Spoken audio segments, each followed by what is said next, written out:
This Good conference evening. will now be recorded. Hi, good evening. I'd like to call this meeting of the Planning and Zoning Commission to order. It's our Monday, March 8th, 2021 meeting. If we'd all please rise for the Pledge of Allegiance. I pledge allegiance to the flag of the United States of America and to the republic for which it stands, one nation, under God, indivisible, with liberty and justice for all.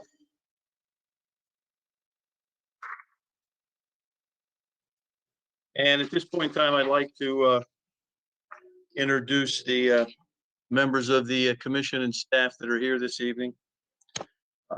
We have J.P. Benoit, who is our vice chairperson, James Fitzsimmons, who is a member of the commission, Jeffrey Cohan, also a commission member, Jamie Hine, who is an alternate on the commission. We have Tom Talbot, who is our acting town planner, Cheryl Ann Tubby, who is our recording secretary, Amy Torre, who is our zoning enforcement officer, and I'm Jim Seichter. I'm the chairperson of the Planning and Zoning Commission. Again, just before we get started with the meeting, I'd like to go over just some general instructions. I'd like to start by explaining how this Planning and Zoning Commission meeting will be conducted tonight in light of constraints we have while working with the go-to meeting system. As many of you are in your homes, if your microphone is not muted, please mute it. If that's not possible, please be conscious of the noise around you, as microphones on different devices have different levels of sensitivity. The go-to meeting system does not deal well with multiple simultaneous speakers. The audio only from one person will come through at a time. Therefore, please only speak if I acknowledge you or recognize you. If there is an exchange going on between a presenter and a questioner, each of you must finish speaking before the responding person can start. As the meeting organizer, I have a mute all button. If individuals are not participating respectfully, I'll be forced to mute all so the person who has the floor can be heard. If I mute all while you're speaking, please be patient. I will allow you to resume speaking as soon as reasonably possible. For members of the public who want to be heard during the meeting, there is a chat bar that you can open by clicking the icon that looks like a speech bubble near the top right portion of the screen.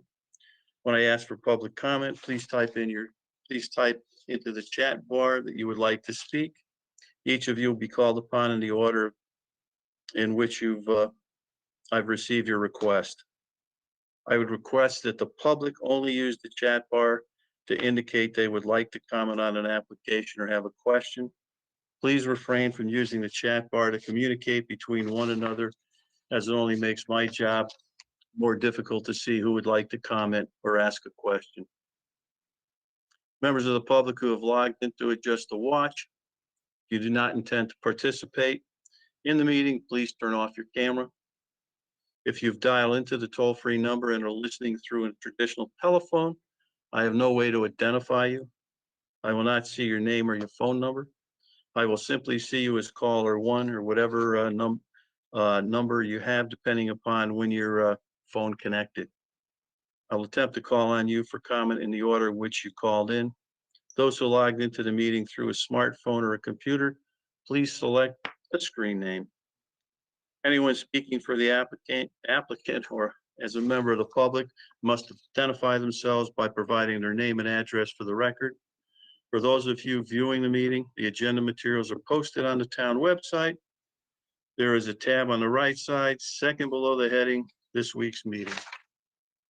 So with that, I'll move on to our first order of business. But before I do that, Mr. Matarazzo is not in attendance this evening, so I would ask Mr. Hine if you would please sit in for Mr. Matarazzo during this meeting. With that, it brings us to our next order of business, which is consideration and approval of the minutes of our January 11th, 2021 meeting. Are there any commission members that have any corrections, omissions to the minutes? And if none, I'd entertain a motion on those minutes. Mr. Chairman, I make a motion that we approve the January 11th, 2021 minutes. Thank you, Mr. Benoit. We have a motion on the to accept the minutes. Do we have a second? I'd like to second, Mr. Chairman. Second by Mr. Fitzsimmons. All in favor? Aye. Aye. Opposed? Any abstentions? Good. Okay, moving on. Before I get to our first item on our agenda, I'd like to note there are two applications that will not be heard this evening. Both of those applications, the applicant has requested that their applications be continued to next month. The first item is a special permit, convenience store fueling facility, 7-Eleven Inc. at 1033 North Colony Road. Again, the applicant has requested that that application be continued to our April meeting. And the next item is number 4, which is a special permit,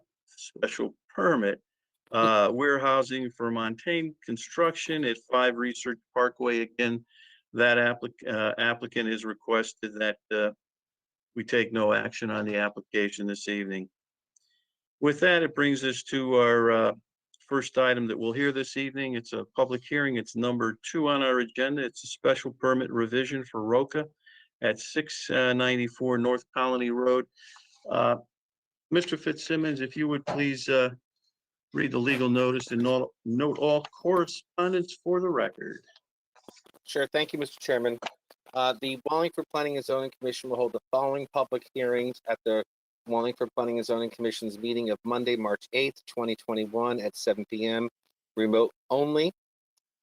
Public hearing number 1, item number 413-20, special permit revision for Roca to add a second lane for drive-through service, drive-through lane for a restaurant on property located at 694 North Colony Road, zoned RF40.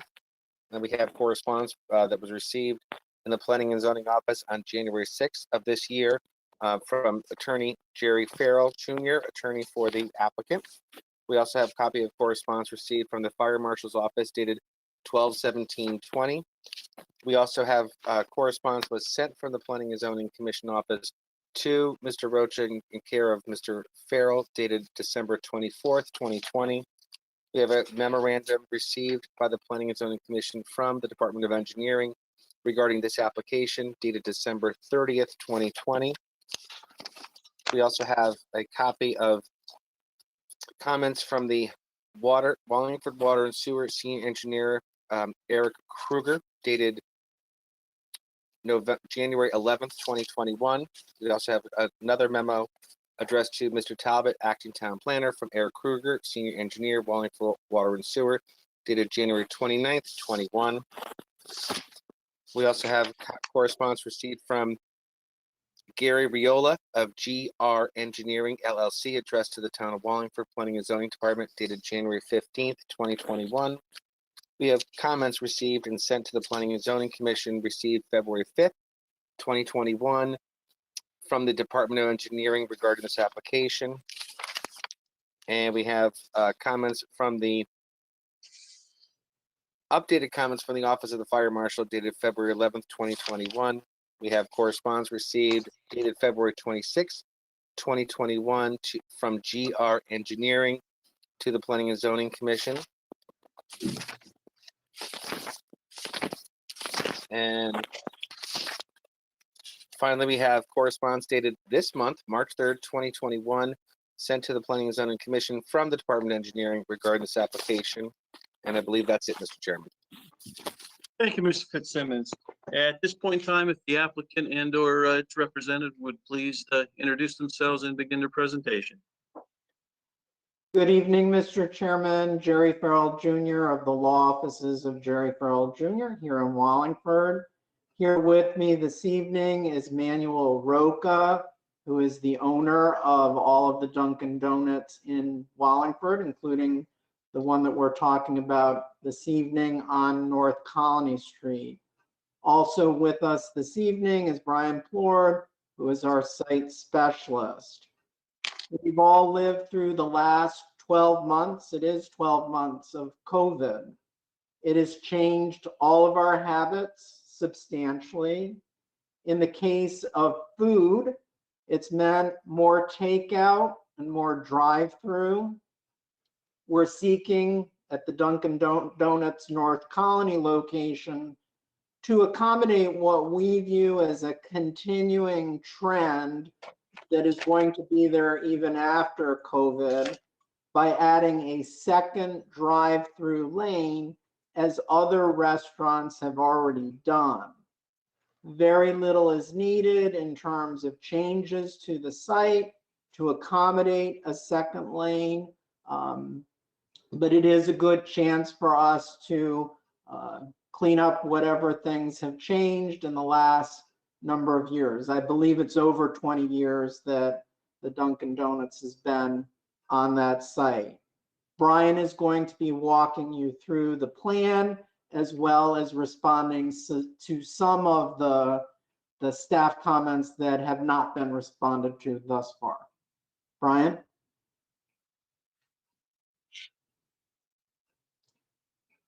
Brian, you've got to unmute yourself. Sorry, I knew that. Brian Flores, GR Engineering, 135 East Main Street in Thomaston.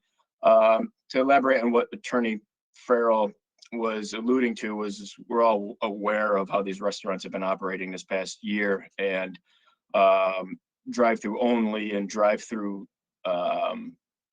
majority is what's kind of dictating what we're trying to achieve and approve and get approved here tonight.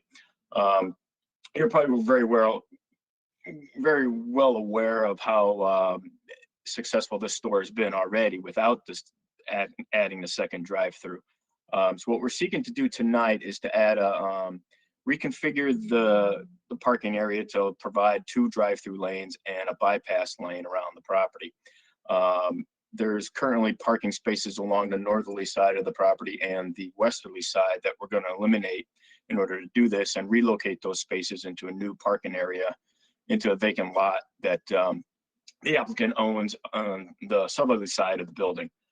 Excuse me, Brian, if I could interrupt you just for a second. Are Sure. you able to, I can make you a presenter. Are you able to put your plans up so people can view them? Yeah, I've got to put it onto my laptop. Yeah, if you give me 1 second, I can do it. Okay, I think that would be Okay. beneficial for everyone. Okay, yeah, give me just 1 second. Absolutely. Mr. Chairman, while Brian's doing that, one other thing that we could mention that I know had been asked by the commission in regard to this application was that currently we are accommodating the commercial neighbor, Toyota of Wallingford, as they're doing a reconstruction of their facility. But when we commence with our own improvements, that neighborly accommodation would gracefully come to an end. So it would only be our own parking that we would be accommodating at that time. I know that had been asked already. Okay.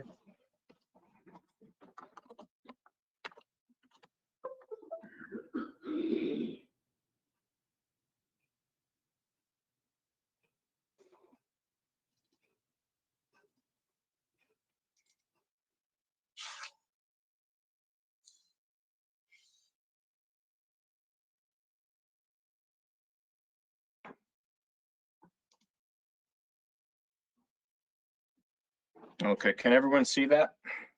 I believe we can. Thank you. Okay. So you jumped on to the next page.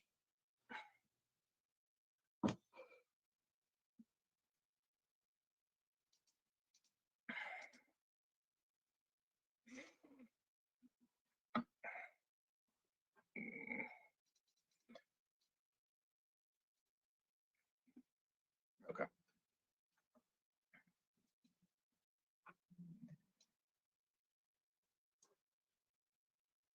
So currently on the northerly side of the property, which is this side here, there's diagonal parking spaces and an island right in this area. We're going to eliminate those parking spaces, provide the 2 drive-through lanes, and then a bypass lane to go all the way around. Here is where the 2 new menu board systems will be set up. There'll be a separate menu board with its own separate order canopy for protection for the drivers. Currently, the menu board is about in this area here, so we're just going to relocate the first one, build the small island, add the second one, and then cars just loop around back into the existing lane that's there now.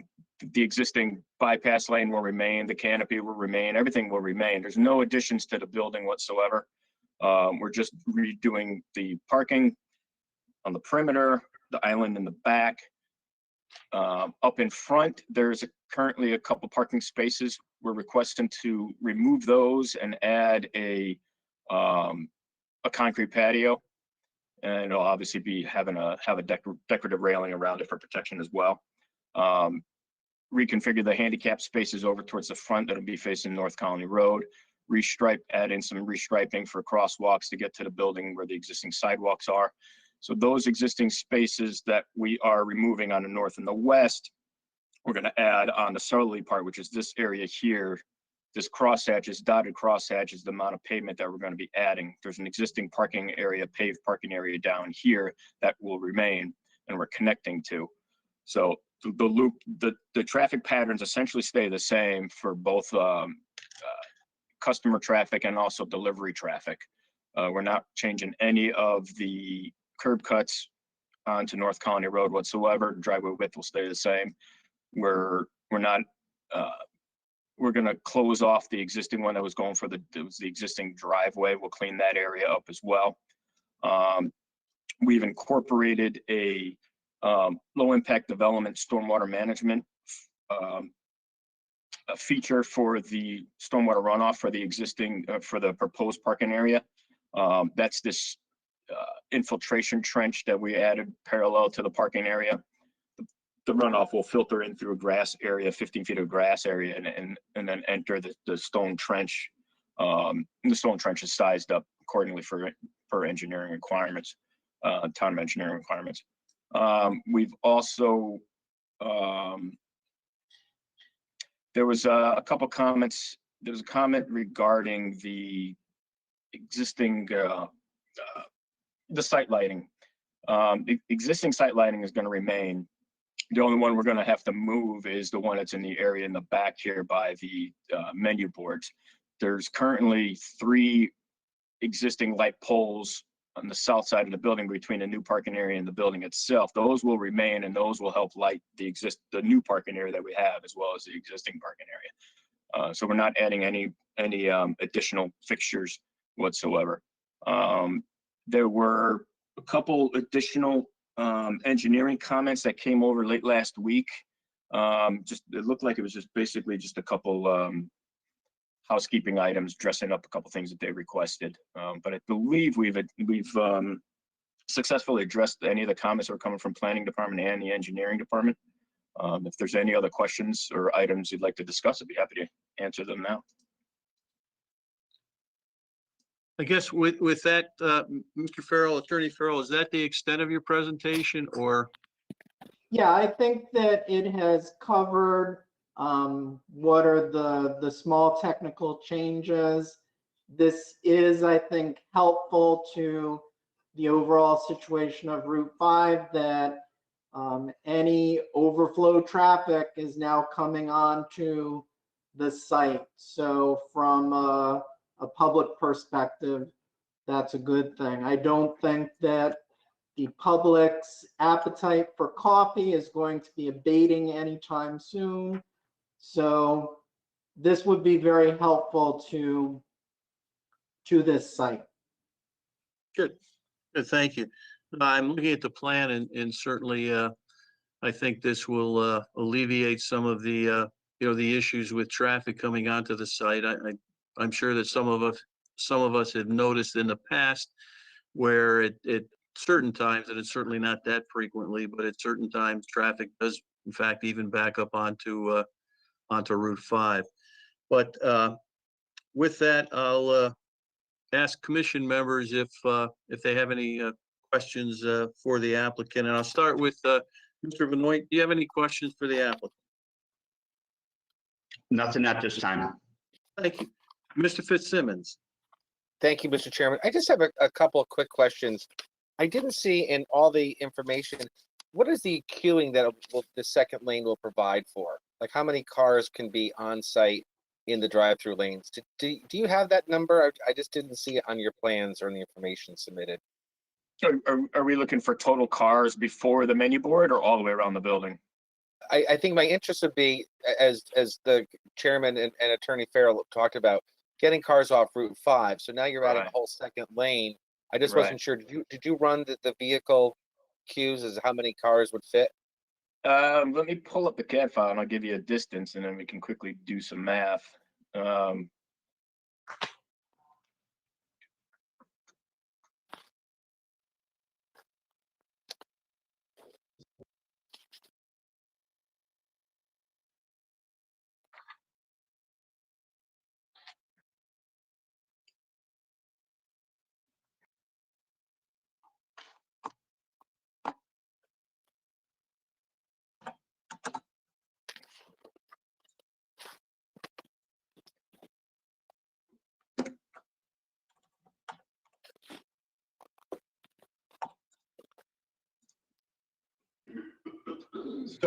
So each lane that we're creating now, basically from the front corner of the building where the new patio is up to where they break off for the two menu boards, each one is 160 feet long. So you get, we'll say 8 to 10 cars. So you've got 20 cars right now before they even hit the menu board. Okay, So- excellent. So essentially twice as much as obviously what we have. All right. Certainly. Yeah. Thank you. And then the comments from the Department of Engineering, I'm going to ask the question, if you receive their correspondence, it says applicant to confirm that deliveries will be taking place outside of hours of operation, where the parking spaces will be vacant and no entering or exiting vehicles are expected. Is that the applicant agrees to that condition? That's how the store's operating now. Okay. The deliveries, the deliveries come before 5 a.m. in the morning. Okay, when they're busy making donuts. Okay, and then my other question Exactly. is regarding the front concrete patio. Is there a Mhm. chance that will include some outdoor seating like you have at your South Route 5 location? Is that a future? Because it says a concrete patio. Yeah, I believe that's the intent. Yeah. The intent is ultimately to include seating. Okay. Yep. And I just curious, and this is more, why is that not part of this application? Is that just a, wait and see? It is part. We are seeking permission for it. Yes. Oh, for outdoor seating? Okay, only because it's not identified on the. Oh, it's plan. not specifically identified. Okay. So maybe the final plans could reflect that. That would Okay. include the outdoor seating. How Okay. many tables do you think you're going to put out there? Probably got 5, 6, or 7, maybe somewhere around there. 6. Nice. Okay. All right. And then the last question. It's a very unique site. It's very busy. Very, been there a lot frequently. Are any trees coming down as a result of this? No. None is shown in the plans except the one tree closest to the Toyota dealership where you remove the island. It says relocate tree if possible. So Right. Yeah, that's and the then only, there's that's the only one, correct? that's the only one, and then the street trees are going to remain as well. Okay, excellent. Nothing further, Mr. Chairman. Thank you. Thank you, Mr. Fitzsimmons. Mr. Cohen, questions for the applicant? Thank you, Mr. Chairman. Yes, overall, I think the plan works very well, but I do have one question. And this goes back to the last time there was a change here. And as I recall, and correct me if I'm wrong, and I honestly forget what the outcome was, but isn't there a right of way between Toyota and this parking lot? And my question is, does this second lane affect any of that agreement that we put in place, for the last application?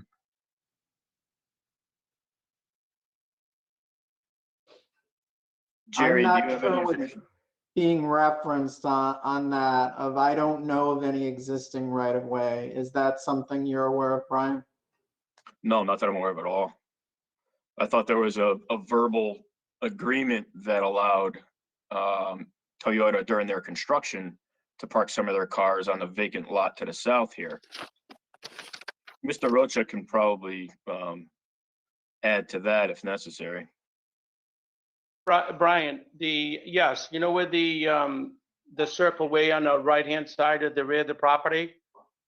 That's Right. where it's designated, so there's no parking spaces there. So if there is a day that can be used, yeah, it just flows right into what we already have.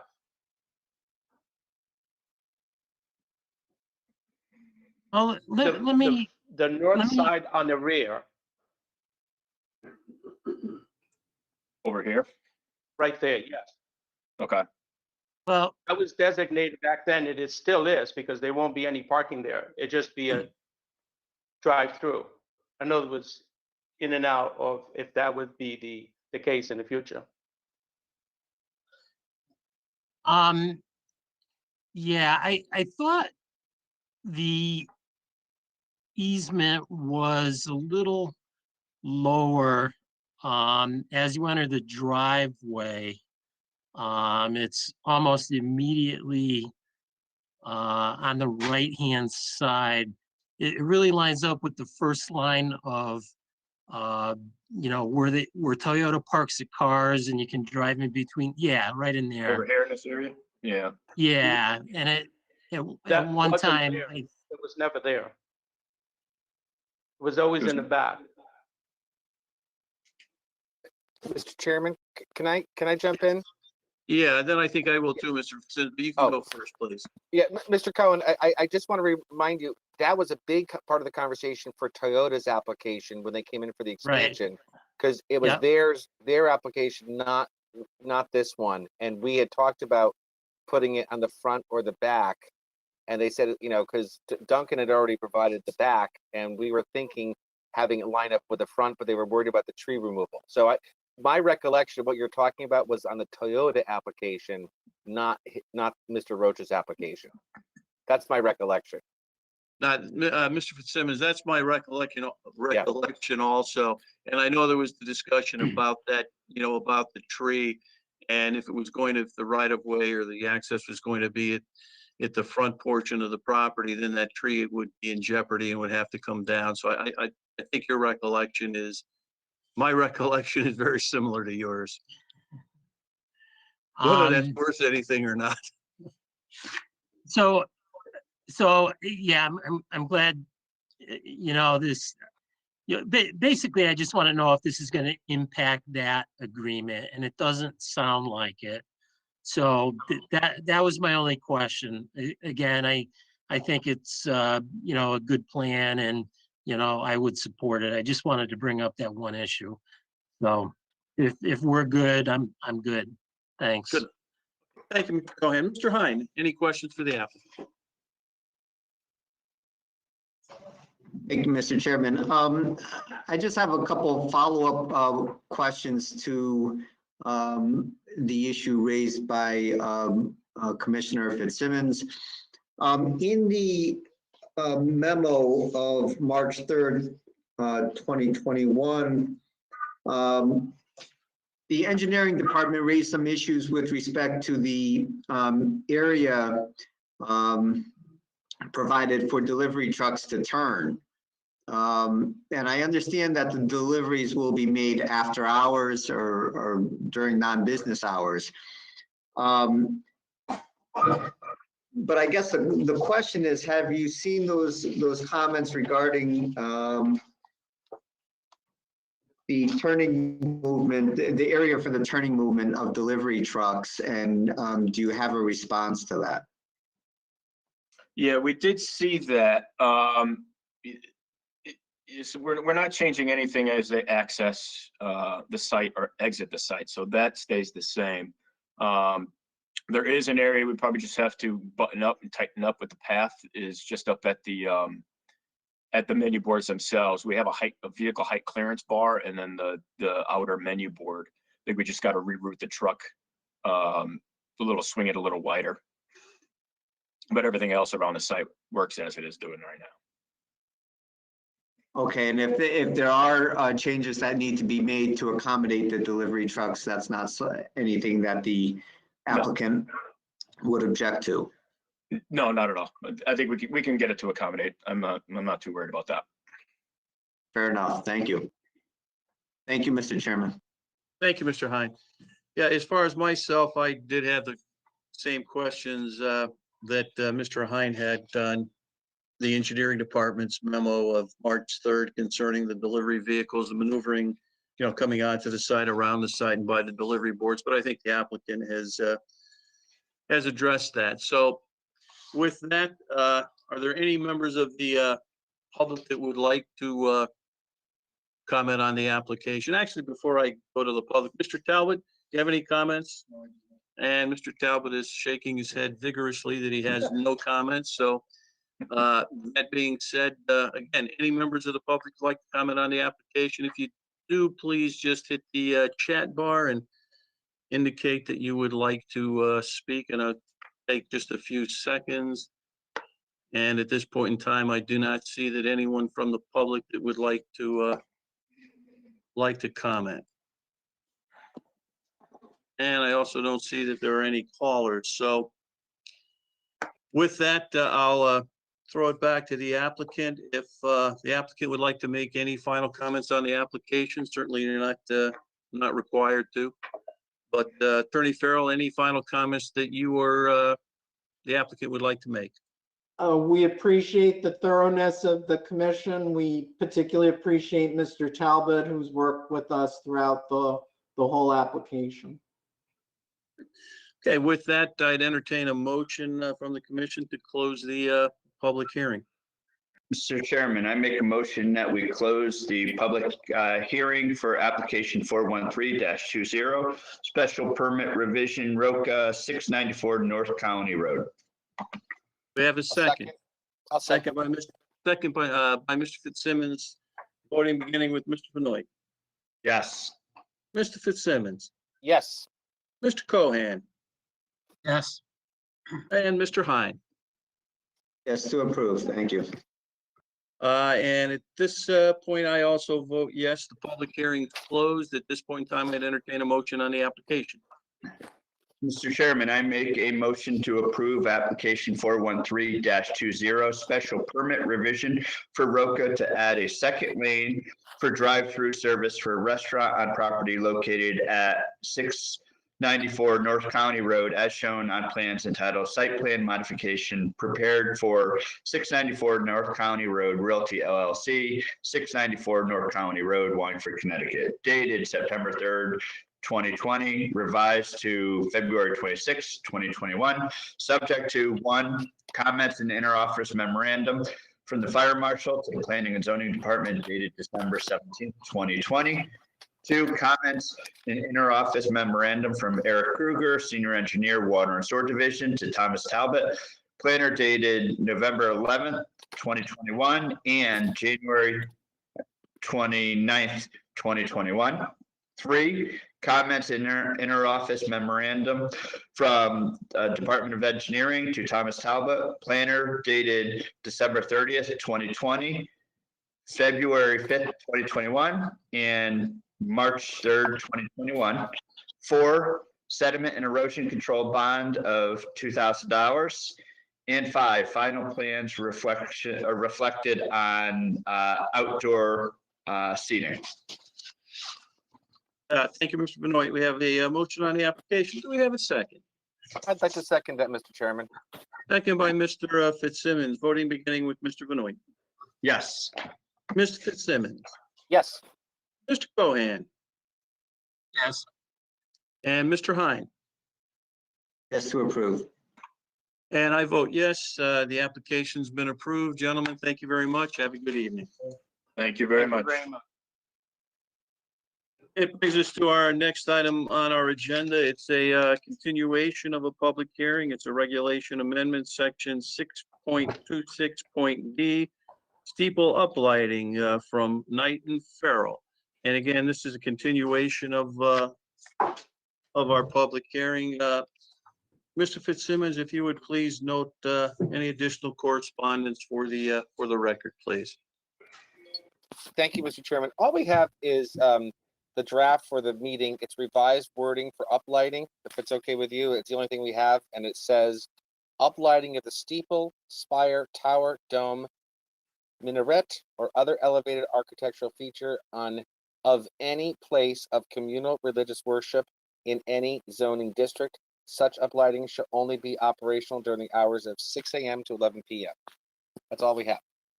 Thank you, Mr. Simmons. At this point in time, with the applicants, please introduce themselves and continue with the presentation. Jerry Farrell Jr., 54 North Elm Street. Steve Knight, 289 Ivy Street.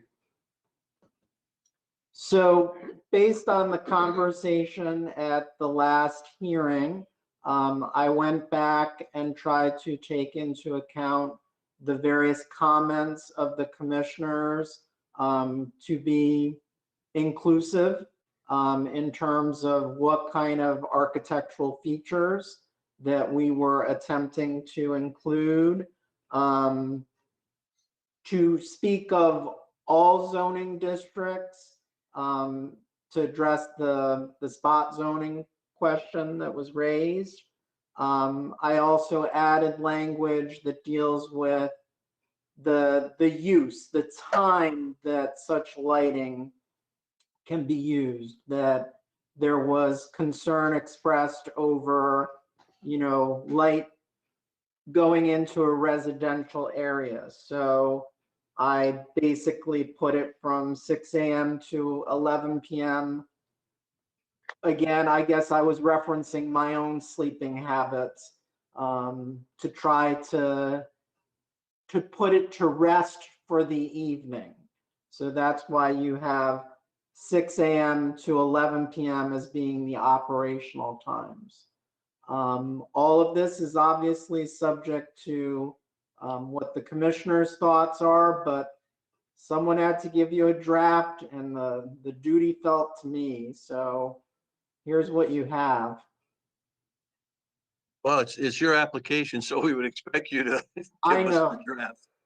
I tried to respond to all of the comments that were made that, obviously in terms of what Steve and I are trying to do goes to the own specific situations of our two congregations.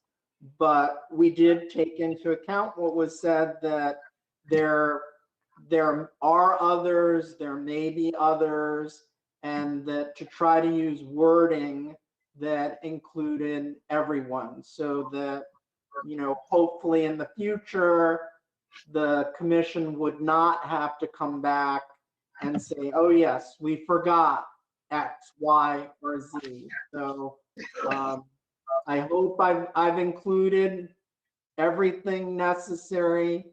But if somebody spots something that should be added, there's no pride of authorship here. Sure. Okay. Thank you. I guess before I ask commission members, because I suspect some commission members may have the same questions.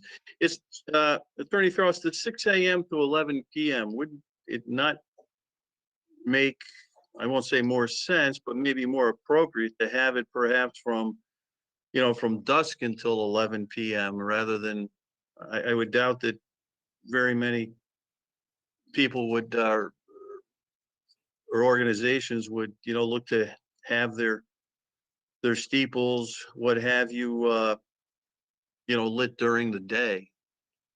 It just seems to me that the dusk to 11 p.m. would probably be more appropriate. Whatever you think, again, I guess I was putting myself perhaps in Tom's shoes to say, well, what specific hours could it be operational? So I came up with specific hours, and it's yours to fiddle with. Okay. Well, I guess I'll keep fiddling then. And also just looking at the, at the lighting again, I think it would probably be appropriate to have the lighting, if this were to be approved, to have the lighting, at the base of, the base of the steeple, or the spire, the tower, the dome, what have you, rather than having, some lighting coming from the, coming from the ground. That would be I guess, another suggestion I would have, and certainly open to what other commission members would think. And then just my final comment would be, why just, religious, communal religious worship? Other buildings, I'm not sure if they may have, spires, towers.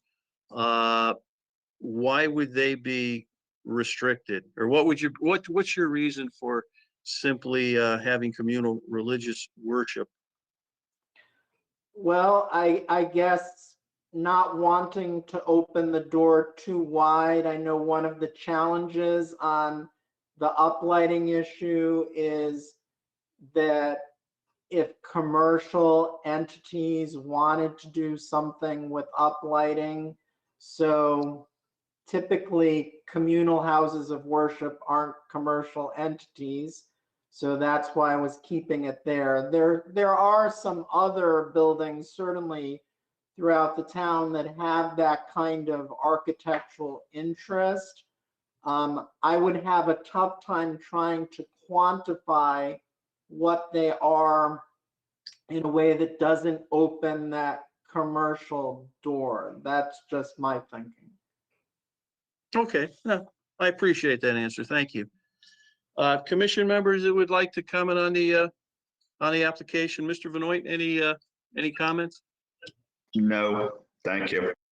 Thank you. Mr. Fitzsimmons. Thank you, Mr. Chairman. I would agree with the chairman's comments. This is a definite improvement over what was previously submitted, but I do agree with the idea that the hours could be possibly dusk to 11 p.m. if the applicant would agree. And then the other question, I think it's obvious from this, but I just want to restate, this no longer refers to historically significant religious buildings, correct? Correct. Okay.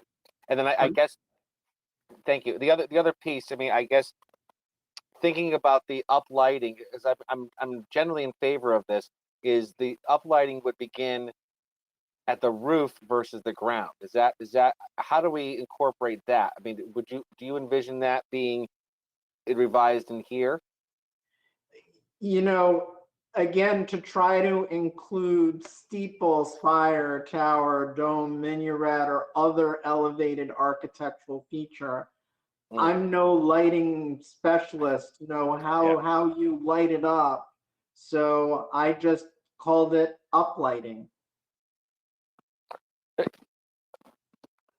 Right. I guess what I'm proposing, if it wouldn't, such uplighting shall be operational during the hours of X to X, and uplighting should be, no lower, or not from the ground, or no lower than the roof line. Somewhere to make sure we don't have someone trying to put a ground light to raise it like they would, at like the Statue of Liberty or something like that. We're not looking for big spotlights on the ground. We're looking for ceiling roof level lighting, correct? Correct. We've only thought it through from our own situations. Sure. So, we would be certainly fine with that in our two situations, but I tried to wear multiple people's shoes in drafting. And let me just add that I think it's a nice appurtenance for many churches, and a lot of them don't have it. And if they were required to do it from the roof line, I know that we put on the First Congregational Church, as you saw the scaffolding, we put them up, even though they weren't legal at the time. We knew darn well that we didn't want to spend another $80,000 putting scaffolding up in order to reach that level. Right. If it didn't upset the commission, I'd like to leave it a little bit open. But if, as Jerry said, all we're talking about is our two situations, and if that's the way you want to restrict it, we're game, as long as you agree with it. But I'm just thinking for other churches, it might get pricey. And I would concur with what Steve says. From our perspective, fine, but I do have had a little experience with churches and scaffolding. And just to put a little perspective on how pricey it is, that Yeah. to scaffold the interior of Holy Trinity Church, to paint it, is $100,000 for just the scaffolding. So people look and think, well, scaffolding's a cheap item. It is not. I guess my only comments were, I guess I'm in favor of this with a revised time, and my only other comment would be, I'm not sure if there's a way we could tweak it to make sure it's not ground lighting, but I defer to the majority. So thank you. That's all, Mr. Chairman. Thank you, Mr. Sims. I would certainly agree with you on the ground lighting. I would not be in favor of that, but other commission members, Mr. Cohen. Thank you, Mr. Chairman. Yeah, I've got a number of questions, actually. While I am in favor of the, new wording, I do think that, just to tighten up the regulations, dusk to 11 p.m. Is more appropriate than 6 a.m., even though I don't see anybody lighting the steeples, again at 6 a.m. But just to make the regulations clean, I think that's appropriate. I do think that if we do have this uplighting, as already mentioned, it can't be from the ground. I looked through a number of other town regulations on uplighting of, steeples and, tall objects like this.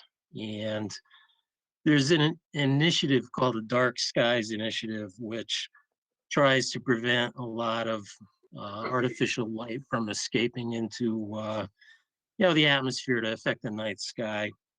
And a lot of city regulations do require that, the uplighting on steeples be at the base of the steeple and not from the ground. So that would be a requirement for me as well. And additionally, once the lights are placed on the steeple, there's a lot of considerations as to, the angle, the actual position of the lights, and, how they're positioned to, allow for minimal light escapage onto, the night sky and adjacent properties. I looked through our regulations as well, and we really don't specify the type of lighting, meaning, whether it's LED lighting, halogen lighting, and what the lumens will be, how bright, the object to be lit will be lit. So I think we need to, either add these regulations into this regulation or, add those into our existing lighting regulations. And I guess one other condition or thing to worry about is the color. What color are we going to allow? Is it just going to be white light? Is it going to be, red during Christmas, green during Christmas? What are we going to allow for coloring of the uplighting?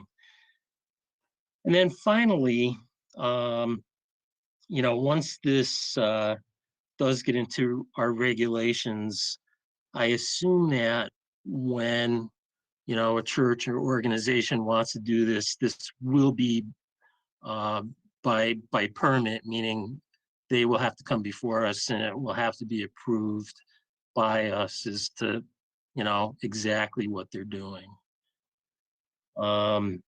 So those are my concerns. I'm not against having the uplighting, but I do think there's a lot of other considerations that we need to allow for, and, again, tighten up our regulations.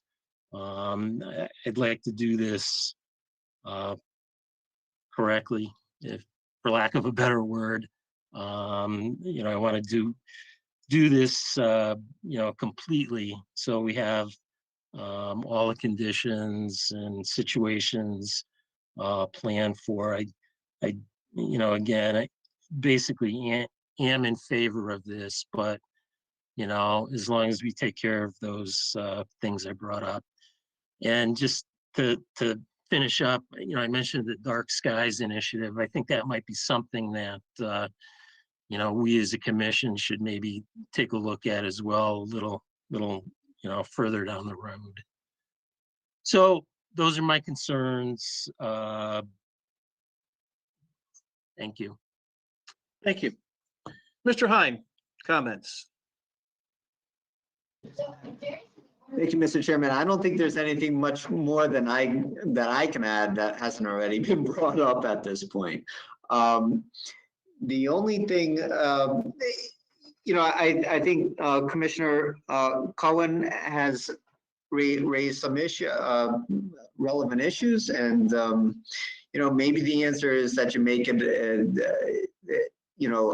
a permit application if we're not going to go too into detail with this, so that whenever a religious organization wishes to do something like this, they come before us and we can be sure that we're comfortable with what they're proposing to do.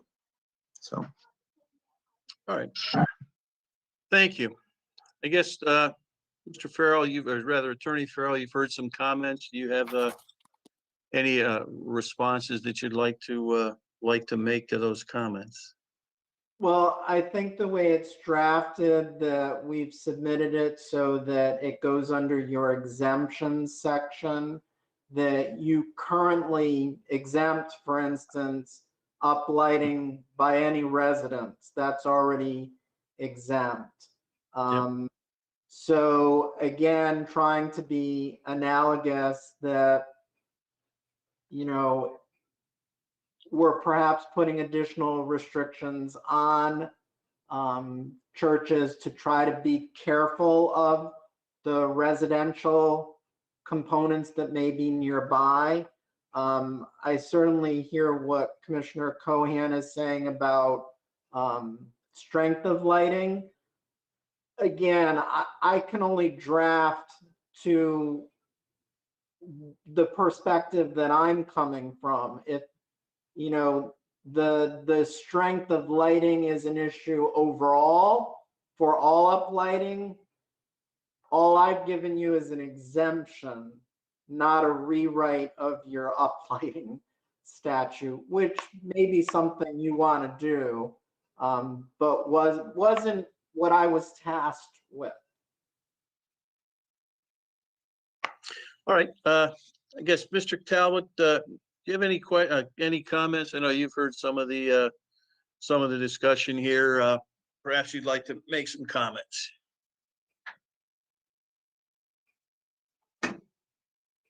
Well, I guess I would first reiterate what Attorney Farrell just said, that the way that this was put together was as an exemption. If the commission is looking at this as something that would require some kind of approval, that's a complete rewrite, number one. And number two, if you're going to rewrite it and in such a manner as to require some sort of permit, then you have to have standards. You can't just permit something without any standards. And if you do that, you have nothing to evaluate it by. So I think maybe it's a matter of whether you think that this can be dealt with just by virtue of this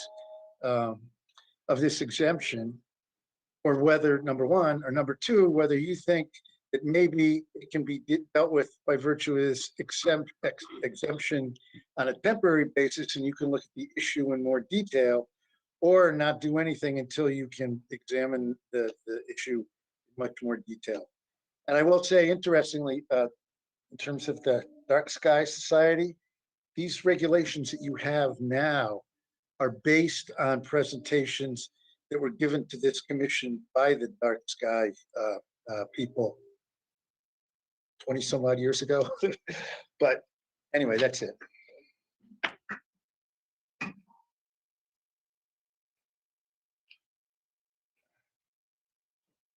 Thank you, Mr. Talbot.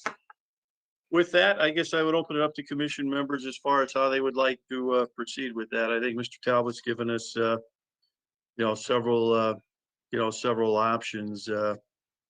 I guess I would speak first from my perspective. I would feel comfortable at this point going forward with these regulations, with with changes that we mentioned concerning the dusk to 11 p.m. and the fact that any of the lighting would not be ground lighting. It would have to be from the from the base of the steeple, the spire, the tower, the dome, what have you. That's how that would would have to be. And that in fact that the lighting does it lights the steeple. It does not light the does not light the sky, but indiscriminately. So, with that, again, I just ask for how commission members would like to, proceed. And I guess seeing how Mr. Benoit, your name is at the top of my list, I'll come to you first. Not used to being the top of the list. Back. I'm in favor of this, and I do agree with the commissioners regarding the not from the ground, the dusk to 11 p.m. Mr. Cohen had kind of the same thought that I was thinking during it was the colors and the things of that nature. And I know we're not going to necessarily regulate it, but we should be conscious of what that will present itself as it happens. But outside of that, I think I'm fine with just making those changes. Thank you. Mr. Fitzsimmons? Yeah, I would tend to agree. I agree with the majority. I do like the time change. I do like the lighting from the steeple up, and I understand the what Commissioner Cohen and Pine have raised regarding wanting to be able to know where it's happening. I guess I think back to our sign regulations and things like that. I mean, because it's currently in the exemptions, I'd be in favor of moving forward with our changes this evening, but then certainly workshop the idea of maybe tweaking this because it is a residential. Obviously, most of these locations are residential areas, and I think that's where our concern would be. Okay. So I would say workshop the second piece, but I think if I recall, I don't know if it was said during this hearing, but there currently is lighting, but not yet in use at the First Congregational, and I do think that having seen that on, I think this would address their issue. Thank you. Mr. Cohen. Thank you, Mr. Chairman. I'm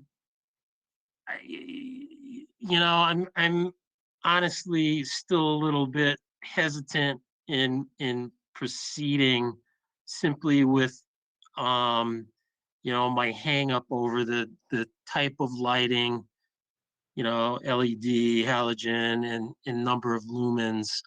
However, based on the fact we are seems to be in agreement with lighting at the base of the steeple, and it sounds like the cost of that may give us some time to hash out some of these details. I suppose I could go along with the majority and be okay with this for tonight. But again, I think that the LED and the lighting choice is a real significant issue that we have to deal with, and I'll leave it at that. Thank you.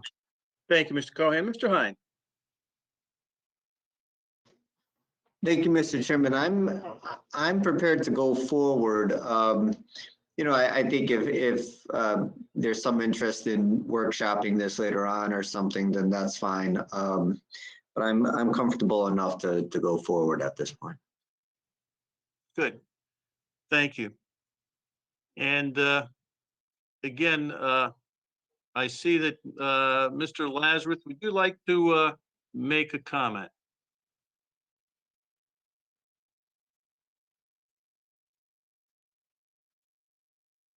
Yes, can you hear me now? Yes, we can. Thank you. Yeah, I think if you just add the word cutoff to the lighting, that would go a long way toward dealing with light pollution. I guess my question is, how would that work? You know, when we talk about a cutoff, cutoff lights, at least in our regulations, that means there's no light going up, and that's the cutoff. Here, how would you propose that could be addressed when in fact you're lighting up? The light would need baffles on it so that the light was aiming at the steeple, as opposed, the way the regulation is now, you could have a single 360-degree light source that happened to partially light the steeple, and that would meet your regulation. I'm suggesting that there be baffles required so that the light actually light the steeple. And so that's what the cutoff would refer to. And I think that that probably is understandable. Or it could be cut off to focus. You could perhaps use the word focused lighting. It's just a spotlight. You could actually even use the word spotlight, and that would be helpful. Imagine the difference between a spotlight and a floodlight. So there you go. It's just an attempt to try to get this to work and avoid the most egregious light pollution. Okay, thank you. Sure, thank you. Any other members of the public that would like to comment on the application? And again, I don't see that there's anyone else in the chat bar that would like to comment. And again, Attorney Farrell, before I close the public hearing, any final comments that you would like to make? Just in reference to Steve's thoughts, that I would go with the word focused rather than cut off.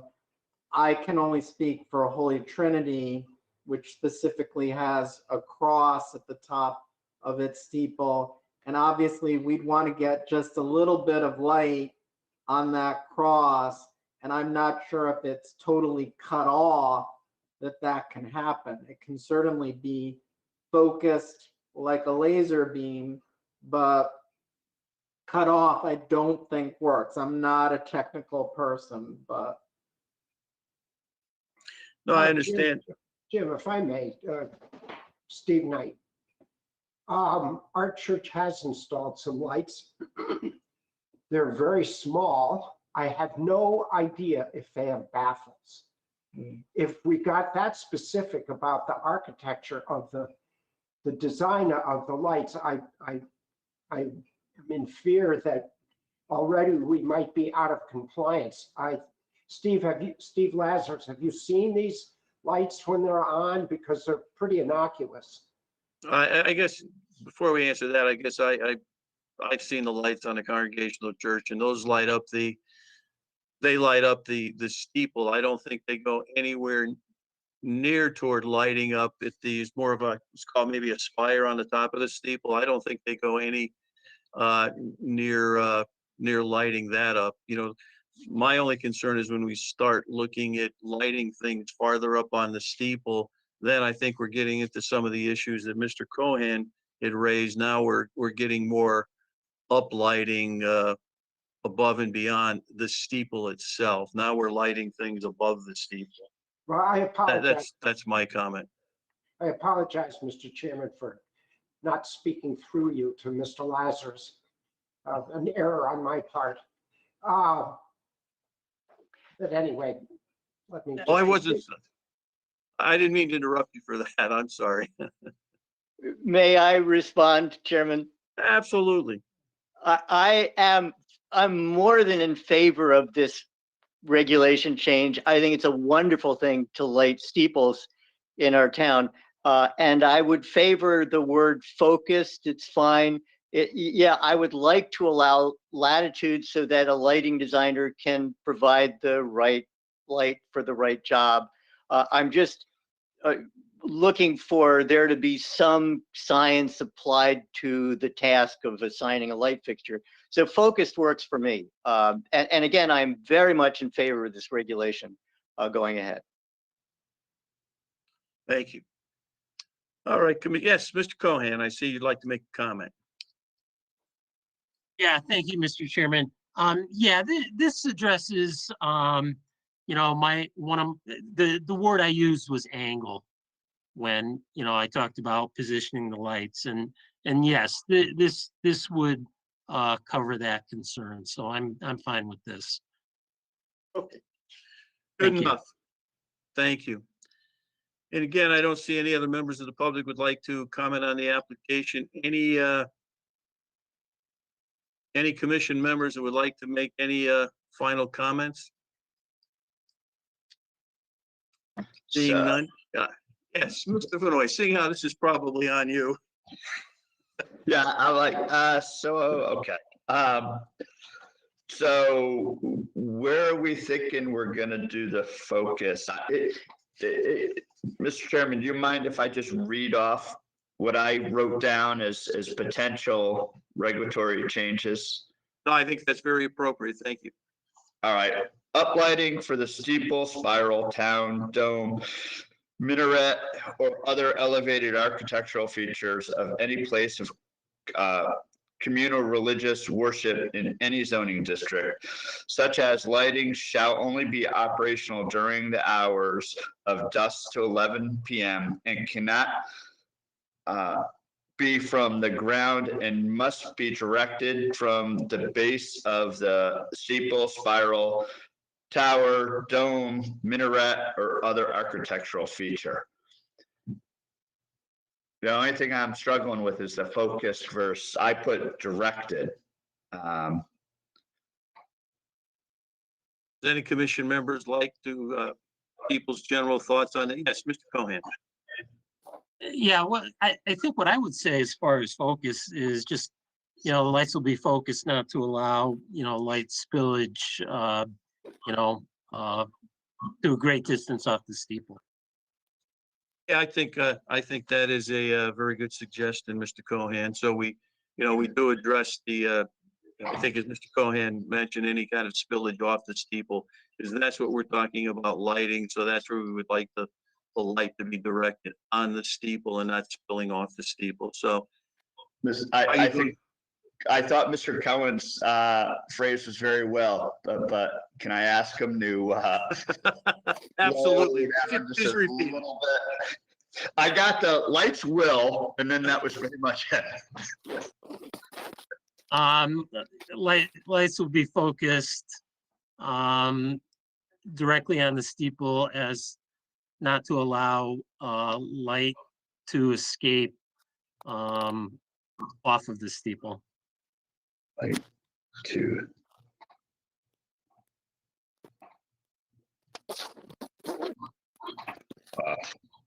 Steeple, okay.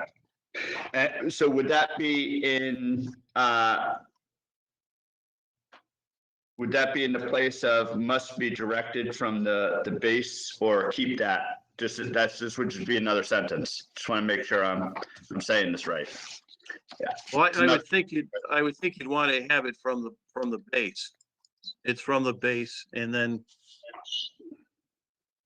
Right, focused from the base. Okay.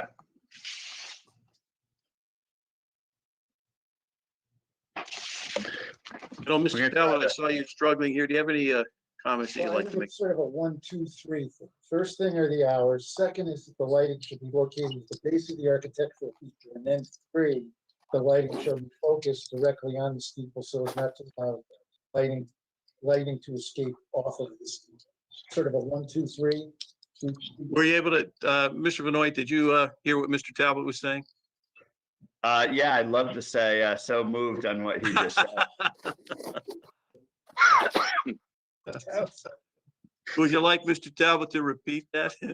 I would love Mr. Talbot to, All right, Mr. Talbot. Okay, let's try this. The first part of it would be as it was presented to you this evening, except that the last sentence would read, such uplighting shall only be operational between dusk and 11 p.m. yep, Period. Such lighting shall be located at the base of the architectural feature, period. And then Should- lighting shall be. Oh my God. so such lighting should be at the base of steeple. Located at the base of the architectural feature. Cool, feature, okay. And then 3, lights will be focused directly on the steeple so as not to allow light to escape off of the steeple. That's how, So lights will not be directed on, lights will be focused directly on steeple or architectural. or yeah, on the architectural feature, I think would be better. Yeah, lights will be focused directly on the architectural feature. So as, That was the sentence before. okay, Lights will be focused directly on the architectural feature so as not to allow light to escape off of the steeple. That's the term I heard. light Okay, off of the architectural feature. escape off the architectural feature, okay. Yeah.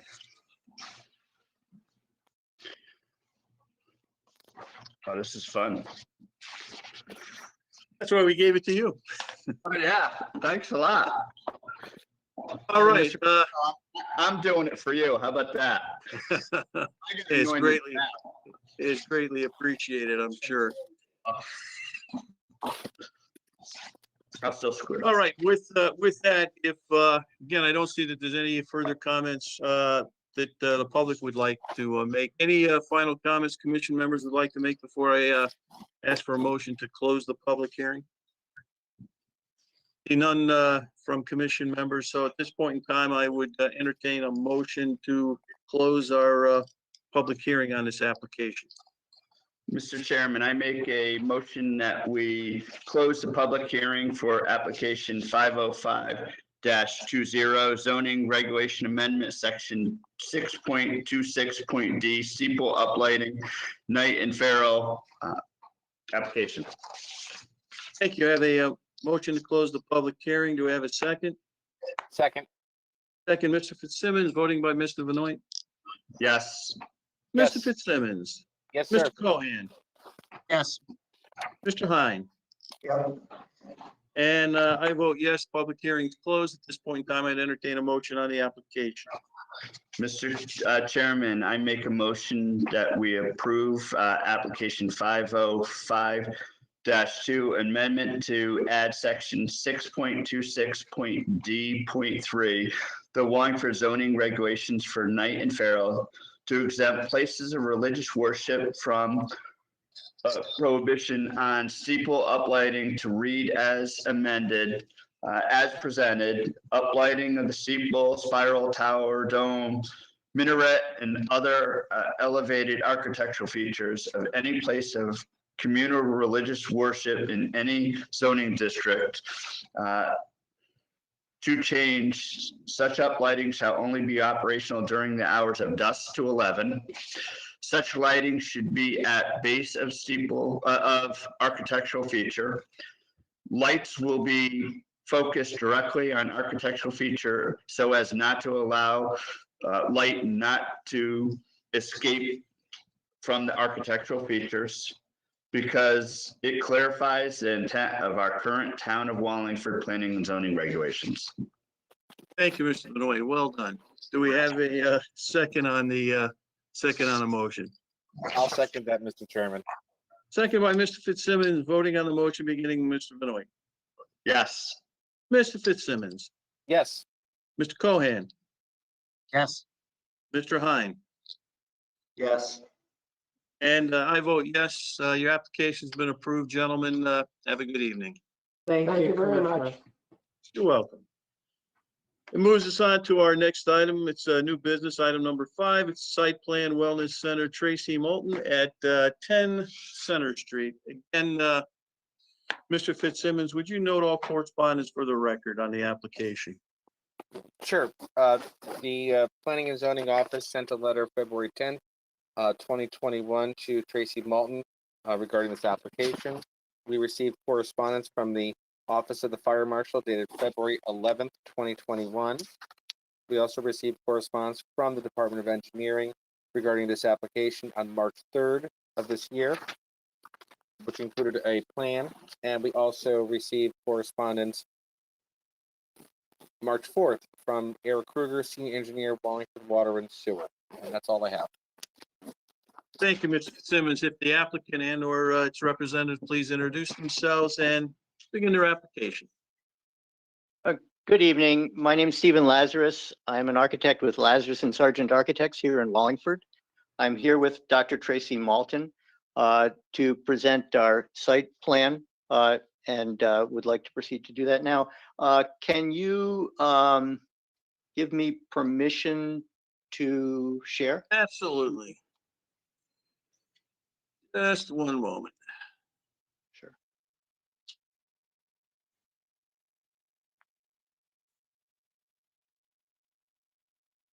Okay, you should have the wheel. Okay, let's see if I can get that to work.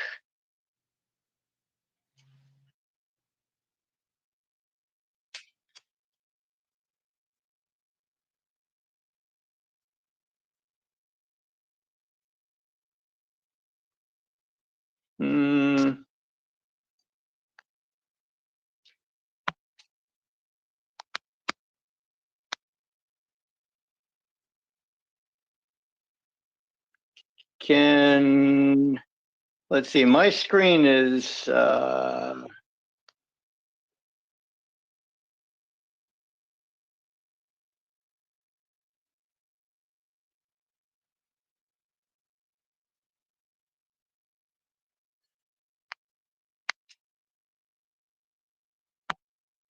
well, as one would predict, I'm having trouble getting, you can hear me, obviously. Yes, I can. I am having trouble, and can you see me? Yes, I can see you.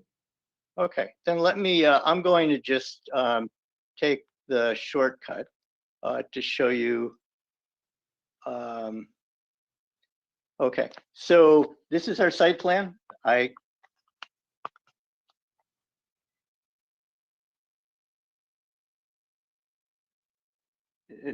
Yeah, maybe not.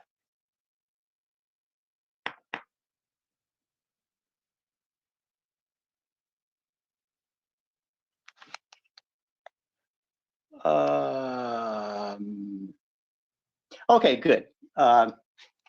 Yeah, actually, there seems to be a, can you see the site plan now?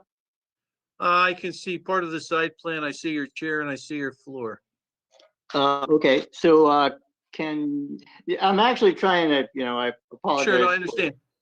If there's another. Okay, this is probably. Okay, is there another member of the applicant that could perhaps put the, do a little bit better job of putting the site plan on their, on their screen, so. Yeah, you could anybody then, could do a better job than I'm doing now, I fear. But if you, if you can see this section of the plan at all, it's funny, I don't see it on, I can't see it on my screen. No, all I see is you.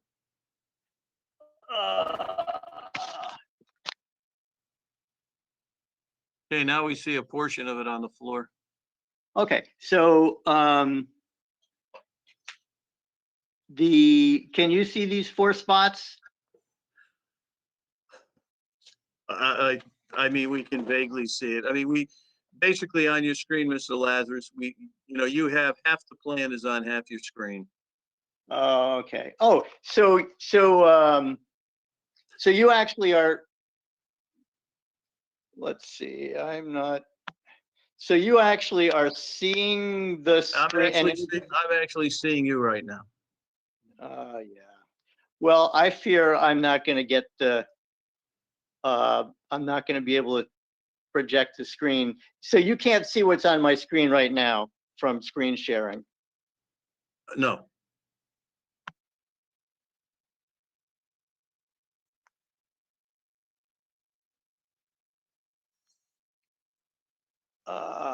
Okay, well, I'm going to make the huge leap of saying that this application is so straightforward that you all have the image with you anyway in your information. I can just talk us through it. I think we may be stuck with that. Yeah, unfortunately, members of the public who may be interested aren't being able to see it. But please go ahead with your presentation. Okay, again, with an apology. The good news is that the application is essentially for virtually no change to the site. We currently have 20 parking spaces at the site. We are intending to build about 1,600 square foot of second floor into the existing building, which would require 4 additional parking spaces. And we are providing those 4 parking spaces on the existing pavement in the one-way driveway, which currently goes past a drive-up window. The 4 parking spaces reduces the width of the aisle to 16 foot, so there would still be 16 foot clear, which is actually really wide enough for 2 people or for 2 cars to pass by the additional parking and exit onto Center Street. So it's a relatively straightforward and gentle modification of the existing layout with a retention of the drive-up window for potential use for a tenant inside the building. Is that the extent of your presentation, sir? I think it probably is. My sense is you'll have some questions for me, but the change is that simple. I don't know that there's a need for me to comment further. Sure. Just one comment before I go to the commission members. Right now, there was the drive-up window for the bank. Is that going to stay, or what's the status on that? The drive-up window will remain, and at this point, there's not even the intention to make any change to the drive-up window at all, so that it would function exactly as it always had functioned previously for the bank, and it would be used. You guys are going to be giving out cash then? Well, okay, that is one difference. The prospective tenant for that corner of the building is a naturopath who will be providing healthy smoothies, and so that drive-up window would become a smoothie drive-up window pickup point. Okay. All right. Commission members, again, Mr. Lazarus, that's the extent. I'll ask commission members if they have questions on the application, and I'll give Mr. Benoit a break, and I'll start with Mr. Fitzsimmons.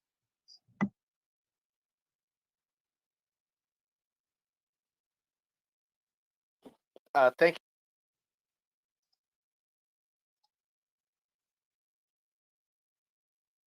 Mr. Fitzsimmons, we're unable to hear you.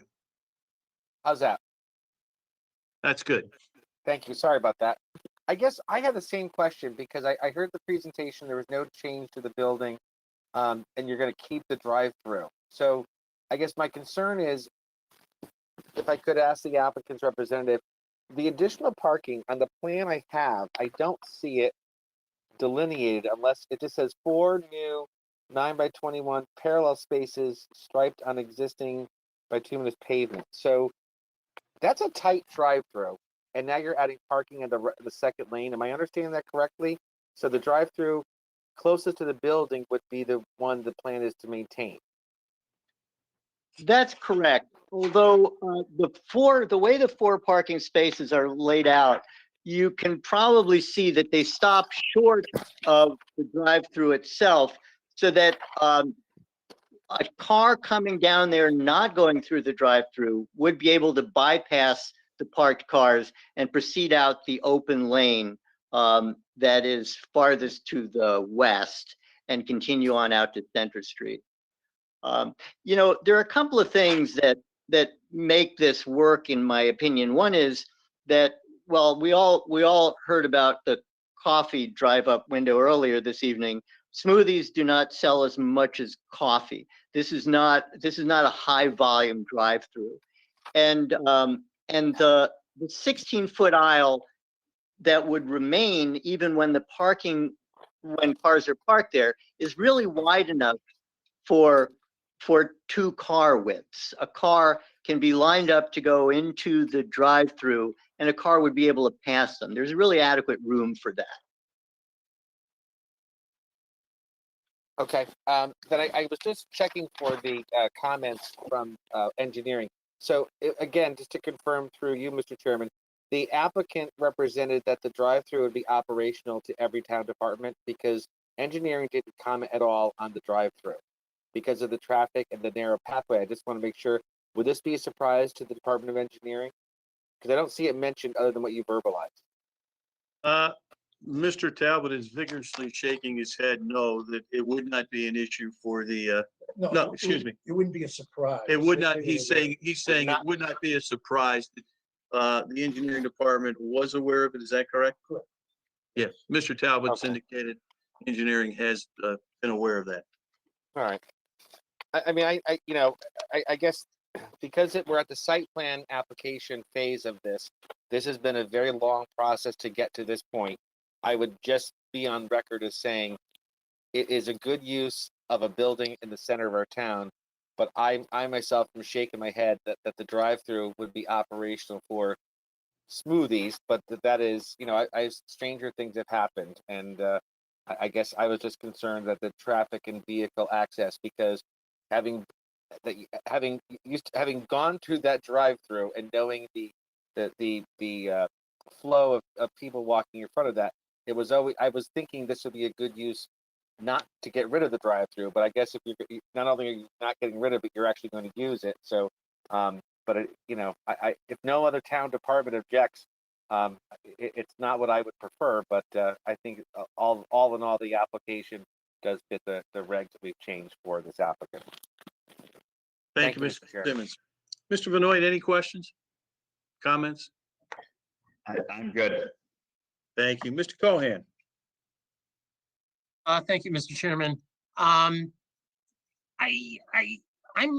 just a tad bit confused on the parking that was talked about, and I apologize if I have missed this, but comments from Mr. Talbot,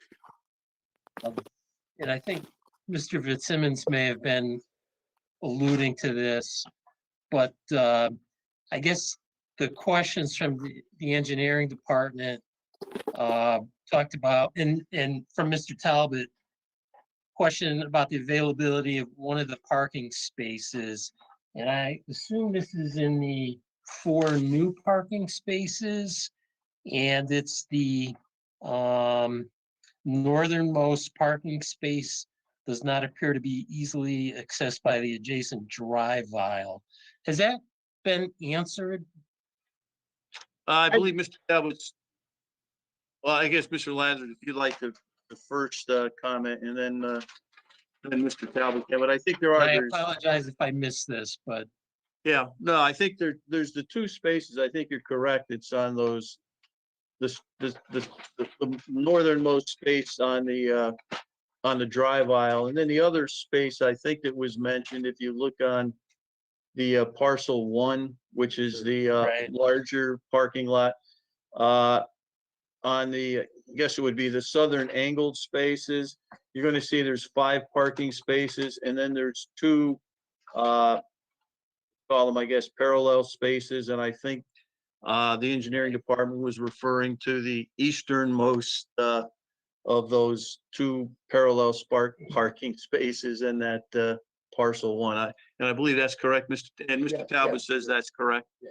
And I'm not sure if you'd like to, Mr. Talbot, comment on that, if that's. My understanding from the town engineer was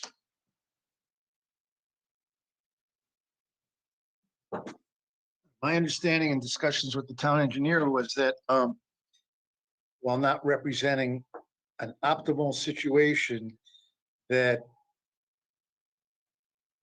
conditioned on an explanation from the applicant as to how these things will actually work, they could in fact be considered legal parking. But I think if you look at the engineering comments, I think there is some indication that she would like to hear something from the applicant in regard to these 2 parking spaces.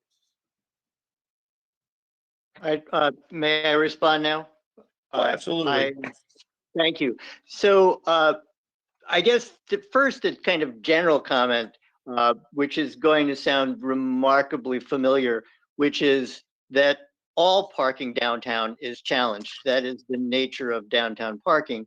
And we even have several situations in which we acknowledge that in the regulations. And so I would be hard pressed to present this plan as an optimal parking plan. I would not do that. So let's talk first of all about the parking spaces on parcel number 1. What I propose we do is that we angle those spaces slightly out so that it's easier to park in the easternmost one of the spaces by backing into it. We can just restripe that and get that to work better than it currently does. So I think that's a relatively minor item.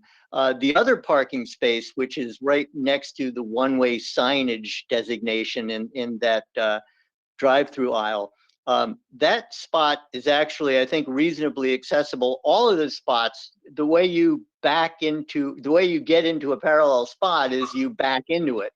And so that's easily done there. There's adequate room to pull past the spot and then back into it. And so I don't think that really is an issue. The little space behind that parking spot is actually a part of a right of way to the adjoining property. And so that the spot behind that space will always be unoccupied by another car. So both, again, not optimal, but I think that the parking as shown works kind of acceptably to downtown standards. Okay, thank you, sir. You're welcome. Mr. Cohen, is that, I know you had an issue on that, does that, may not be the optimal answer, but does that give you some comfort as far as the accessibility of those 2 spaces?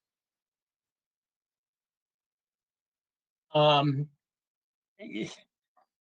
guess it'll have to do. Very few people back into parking spaces these days, so I don't think that's a great answer, but so it most likely is going to work. So I'll leave it at that. Thank you. Thank you. Mr. Hine. There is one other comment that I'd like to make, and that as with every other downtown situation, the owner has an interest in having the parking lot work as well as it possibly can. And so what will happen is, once it's figured out what the worst parking spot is on that site, that's where Dr. Malton is going to park. And the second worst spot is going to be where Dr. Malton, the secretary, is going to park. And so they can fix this internally, and I'm sure that they will make an effort to do that. That I can promise. So if we were to approve this application, then we would, you suggest we make those conditions of approval? Yeah. We're moving on. Mr. Hine, any questions for the applicant, please? Thank you, Mr. Chairman. Yeah, you know, I as well am a little surprised to find out that the drive-through is actually going to be used.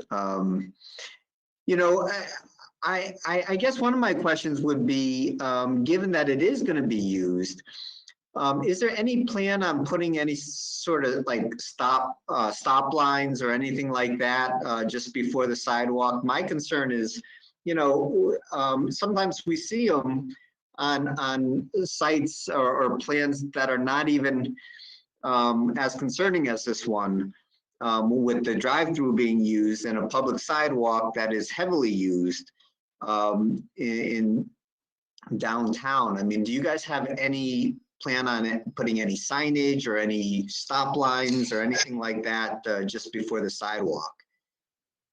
I would welcome a stipulation of approval being that we have signage at the drive-through which warns that there's an active sidewalk there and requires a stop, and that we have a stop line. I think that's an excellent suggestion. That's it. Thank you, Mr. Chairman. Thank you, Mr. Hine. Any other commission members before I ask if the public has any comments on the application? And seeing none, again, any members of the public that would like to comment on the application, I'll give you just a few minutes to put any comment in the chat bar. And at this point in time, I don't see any. Again, I just make just a final comment. I think, you know, we've heard that there is, I won't say concern, but a little surprise as far as the drive-through still being used. I think the, you know, suggestion that Mr. Hine gave concerning putting, you know, a stop line there to make people aware that if they're not, that it is an active sidewalk. The other thing is, I guess from my perspective, candidly, I don't see that drive-through is probably going to generate much, you know, much traffic at all. So it's certainly an issue, but I think for this use, it's, at least in my mind, it's not a major concern. But again, I don't see that there's any comments from the public. The applicant, if he would like to make any final comments before I ask for a motion on the application. We thank you for your support to get this project to be something that helps our downtown. We thank you very sincerely. Good, thank you. Mr. Fitzsimmons, I thought I saw you wave that you'd like to make a comment. Was that correct? Yes, thank you, Mr. Chairman. I'm rereading the memo from Eric Kruger, Water and Sewer. And I guess the question is to the applicant or the representative, the idea of serving food or smoothies, would that require a class 3 or class 4 for food service establishment license for the water and sewer? So I would like to suggest that there be a stipulation that we get every conceivable approval from every department in town. The nature of that business, well, first of all, it's not my client's business. This would be a business run by a tenant. You know, it's hard with a straight face to say that I believe that drive-through will be used 3 years from now. We don't really know. And so whatever the nature of the business is that opens there, which is primarily going to be a naturopathic business, this is a relatively minor thing. I'm not convinced that it's going to require that much review and regulation, but whatever it is, we got to go through it. It's not on your plate, though, other than something that you might want to stipulate that we do comply with. If I might, Mr. Chairman, through you, I guess the memo from Water and Sewer specifically says, if the project will include any of the following, then the owner shall, and you're supposed to send additional detail. So that's why I guess my first question when this started was, is the use of the drive-through selling smoothies or some type of food a surprise to any town department? And Water and Sewer appears in their memo not to understand that. That's I guess how I'm reading it. So the idea of the medical office which is how it was presented to us several months ago, is now going to also include some type of food service through a drive-through, I guess is what's leading to my additional question at this late, juncture. So and again, with all due respect to the applicant's representative, it's just, as I said this at the beginning, and I know that Tom Talbot advised that this is not a surprise to the town departments, but I guess in their comments, no one mentions it. No one talks about traffic stop for the drive-through, which will be serving smoothies. Water and sewer doesn't talk about, well, now that you're going to be serving food, obviously drive-through only, you should have a different license, and maybe you have other areas. And then again, the other thing would be Department of Health. This is a site plan application, and this application has been through the ringer. There's no question about that. And obviously, I am very in favor of downtown development. I've always said that on the record. I just don't want to be surprised if there all of a sudden was an issue. And I do think, as we're at the point where it is up to us, because then everyone's gonna say, well, planning and zoning approved it. So that's why I'm questioning these types of things. Food service, Department of Health, parking, traffic, drive-through, to me, it appears, and again, I realize it's not the bulk of the operation, but it's a surprise to me. That's why I guess I'm going with these questions. Commissioner Fitzsimmons, the good news is that our town departments are not shy. If you approve this, and the stipulation is that the health department has to approve this use, if the health department doesn't approve it, we're not using the drive-through to serve smoothies. So I'm suggesting that it's not on your plate. The same goes for any regulation for using that. The fire marshal can come by and say that we need a commercial kitchen exhaust hood, or who knows what, whatever. That's the next page of this great adventure that we've embarked upon about a year ago.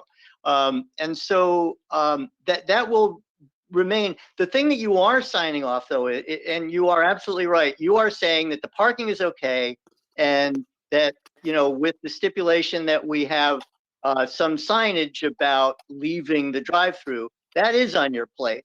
But the operation of the smoothie serving business, I would hope, is not on your plate, so that we can proceed to the next step. And we really wanted your approval of the site plan before we started talking about everything else. We actually did get a little ahead of ourselves. The fire marshal has already reviewed and approved the plan. That's something we normally wouldn't even have done before we had site plan approval. But we are, if anything, we are stubborn. We're doing everything we can to move this ahead. And if I might say, currently we do not have any lease signed with the naturopath and smoothie place. There's no lease yet signed with them, and we have talked to the people who are interested, who that they do have to talk to the town and talk to Tom and get all of the permits and things. So, but we're just trying to get all the ducks in a row. I think Mr. Talbot was interested in making a comment or two on this. Yeah, I think what might be a little lost here is that, when the commission approved this concept of a wellness center as a use, it involves any number of different particular uses and sub-uses. And as part of this application, they didn't come in with specific tenants. They just came in to approve the entire space as a wellness center. So you're not getting, so I think maybe that's why you're not getting the degree of specificity that you normally get. And to be quite honest with you, when they came in like this, it seemed appropriate to me, because wellness center is a use, even though it involves these subcategories of use, that they will occupy the space over time, and I'm assuming different uses. I'm not sure, you tell me differently, but I'm not sure you were, when somebody applied for a wellness center, that you were looking, for example, you look at the floor plan that was part of this application. It doesn't have specific tenants or specific uses there. And I didn't think that's what you were looking for. I may be mistaken, but I didn't seem to me that that was appropriate at this time. And I will say about the drive-through, in terms of signage and the stop bar and that sort of thing, that's probably something we overlooked. And if we overlooked it, the only reason for that is because it operated as a drive-through for decades and decades, as a bank drive-through. But it was something that we overlooked, and I think they can take care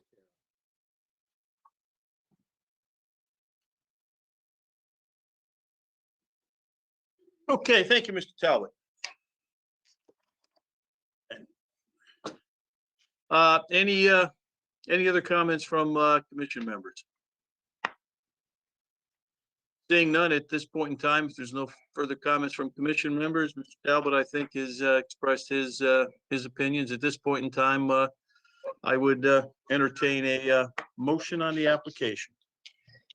Mr. Chairman, I make a motion that we approve application 201-21 site plan for Malton for a 9,354 square foot wellness center on a 0.44 acre at 100 Center Street, as shown on plans entitled CDS Commercial, prepared for Bank of America National Association, 100 Center Street, dated June 5th, 2018, amended February 1st, 2021, subject to 1, comments in interoffice memorandum from the fire marshal to the planning and zoning department dated February 17, 2021. 2, details of drive-through portion of the building. 3, comments in interoffice memorandum from Department of Engineering to Thomas Talbot, planner, dated March 3rd, 2021. 4, comments in interoffice memorandum from Eric Kruger, senior engineer, water and sewer divisions, to Thomas Talbot, dated, or planner, dated March 4th, 2021. And 5, signage to stop before sidewalk along with road striping for at drive-through. Thank you, Mr. Benoit. We have a motion on the application. Do we have a second? I'll second, Mr. Chairman. Second, Mr. Fitzsimmons. Voting beginning with Mr. Benoit. Yes. Mr. Fitzsimmons, Yes.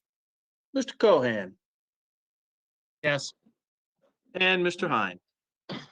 Yes. And I vote yes, your application's been approved. Have a good evening. Thank you. You're welcome. Thank you. Moving on. Again, on our new business, item number 6, site plan accessory apartment, Rickettelli, 35 Ligas Road. Now, again, Mr. Fitzsimmons, would you please note all correspondence for the record?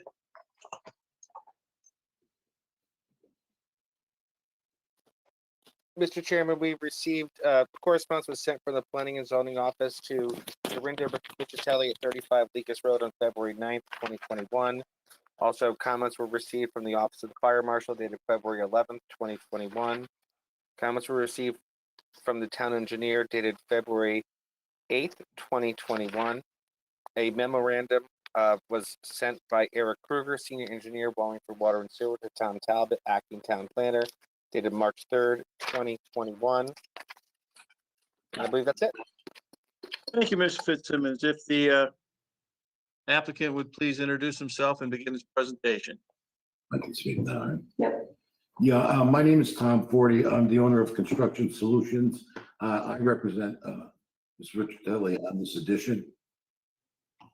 What our plan is to develop a accessory apartment, which is going to be for her mom, who's ailing in health, and she's bringing her up from Florida.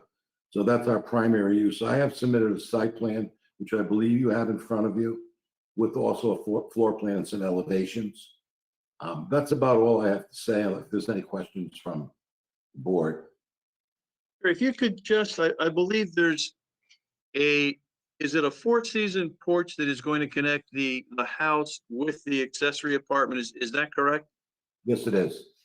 So that, again, that would be it's a 4-season porch. I think that would be heated and almost like almost another common room. Is that kind of fair to say. Actually, that's the purpose of it. It would be a heated, all-season porch, and it would be a common area for them to actually meet in. Okay, thank you. Any commission members, questions for the applicant? Mr. Benoit? No. Mr. Fitzsimmons? No. Mr. Cohen? No. Mr. Hine? No. Excuse me? No. Okay, thank you. Any other members of the public that would like to comment? And again, I'm looking at the chat bar and I don't see that there's any members of the public that would like to comment. Mr. Talbot, you're all set with this, is that correct? And Mr. Talbot's all set. At this point in time, and unless the applicant would like to make any further comments, I would entertain a motion on the application. I think I'm fine unless there's more questions from the board. Okay, I think at this point in time, sir, I don't believe there are. So again, Mr. Benoit, if you'd like to make a motion on the application. Yes, Mr. Chairman, I'd like to make a motion to approve application 202-21 site plan for Rickettelli for a 720 square foot accessory apartment at 35 Ligas Road, as shown on plans entitled as built, plot plan, lot 114, Fairlawn Farms, Wallingford, Connecticut, dated February 13th, 1997, as amended, subject to inspection by zoning enforcement officer prior to issuance of certificate of occupancy, and 2 comments in interoffice memorandum from Eric Kruger, senior engineer, water and sewer division, to Thomas Talbot, dated March 3rd, 2021. Thank you. We have a motion on the application. Do we have a second? I'll second, Mr. Chairman. Second by Mr. Fitzsimmons, voting beginning with Mr. Benoit. Yes. Mr. Fitzsimmons. Yes, sir. Mr. Cohen.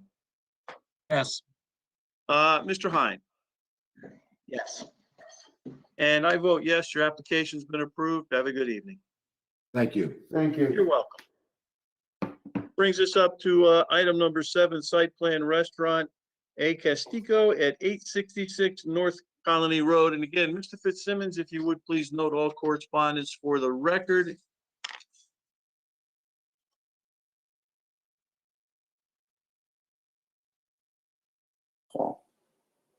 Mr. Chairman, we have a copy of correspondence received from the Office of the Fire Marshal dated February 11th, 2021.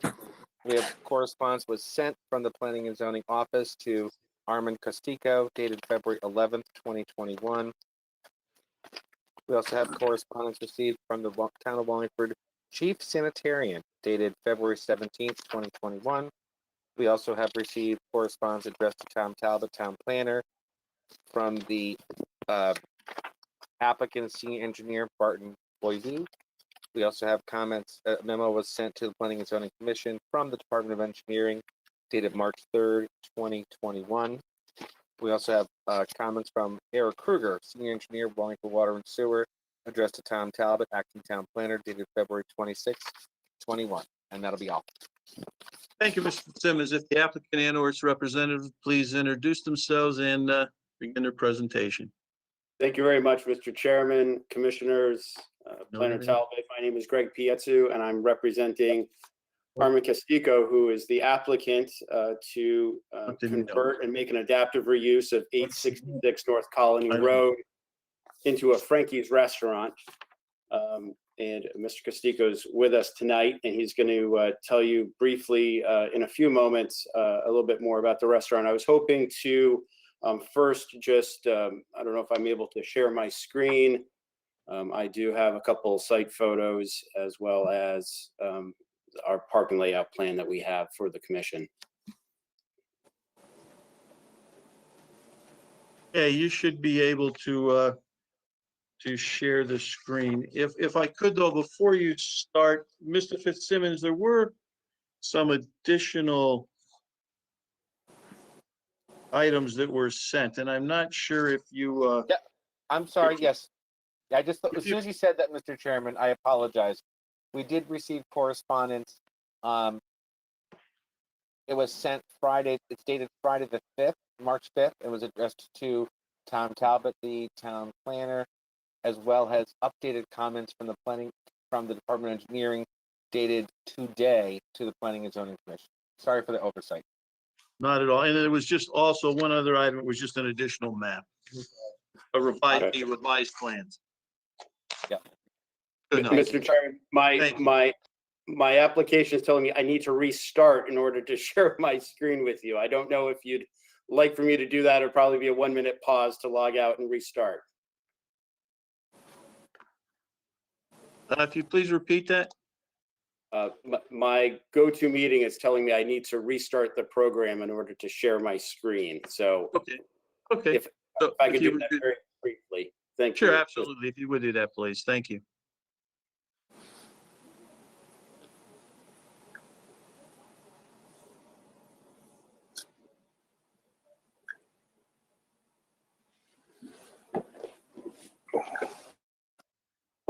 So it looks like I am reloaded. I think you may need to allow me to drive, Mr. Chairman. Yeah, now I have two of you. Oh, boy. No, that's okay. Hopefully I'm hitting the right button, and now you should be able to share your screen.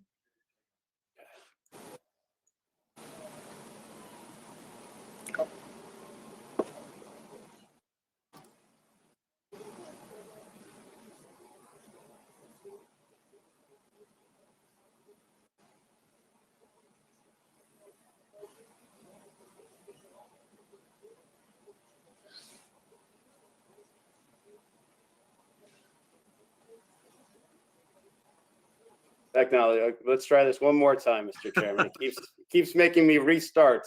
I know. Now I have three of you. One is enough. That's what my wife says about me.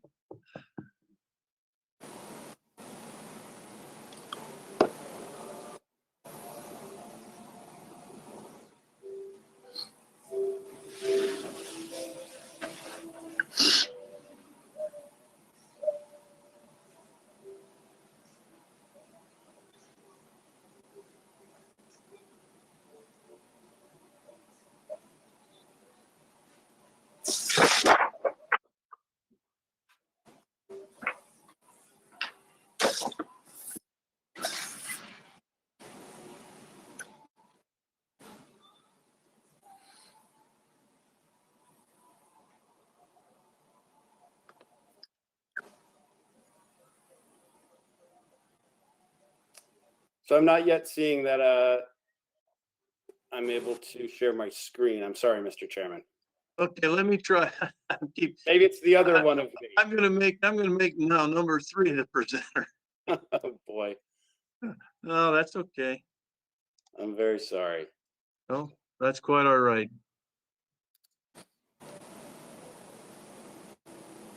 There we go. We have something up there. There we go. You're all set now. Thank you, Mr. Chairman, and I appreciate the commission's patience with that. Not at What we're all. now looking at, and my source is Google Street View, but this is a former gas station that's on North Colony and the corner of Ives, and it's, as you can see, a bit run down, dilapidated. There had been previously some canopies for where the pumps had been. Those have obviously been removed. But what the plan is to use the existing building to convert into a Frankie's restaurant. The building itself is pretty small. It's under 1,300 square feet, and the front of house area is going to be less than 500 square feet. So when I use the phrase restaurant, it's not as though we're going to be having tons of in-restaurant dining. It's mostly going to be takeout or short stay. But the thing that brought us before the commission into town hall is that obviously the site is not striped for parking. Under the zoning regulations, we are going to require 7 parking spaces on site to make it compliant. Our engineer, Mr. Bovee, did prepare a a parking layout plan, which you can see here. This does propose 15 parking spaces, 5 in the front of the building, 4 along the side, and then in the back, along that back property line, there would be 3 that would not be reserved per se, but 3 spots that the employees would be asked to be parking at, and then 3 additional spaces there. So we'll have plenty of flexibility there. One of the things that I want to note is that Mr. Castigo is just a tenant on this building. We don't own this site. We have a triple net lease. There's no tenant allowance, tenant improvement allowance. So by and large, we're not really looking to be making, and frankly, don't have the authority or the money to be making significant exterior site improvements to the grounds, other than basically striping for parking. There are a couple other things that we'll get permission to do, like bollards that were brought up in the engineering memo. But we are not looking to completely re-engineer the site. Primarily, what we are looking to do is bring the facade up. We'll need to do an ADA ramp. The curbing is not particularly high there at that front sidewalk. But primarily what we'll be doing is adding signage here. This door will remain in the existing spot. We do have some signage up here that we'll be able to put some Frankie's restaurant signage in.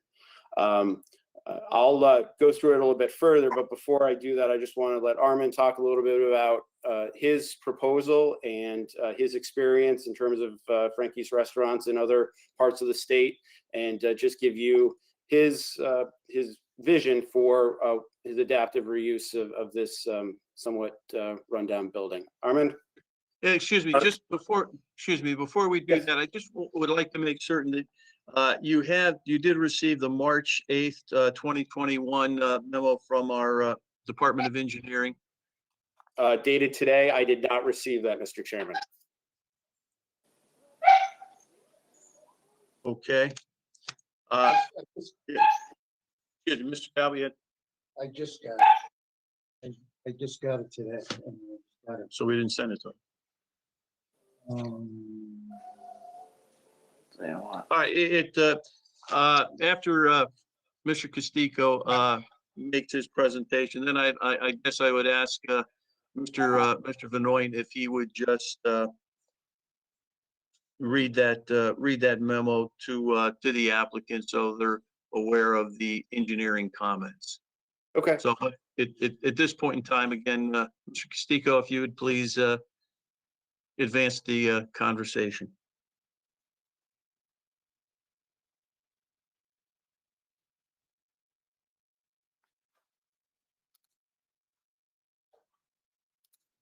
Hello?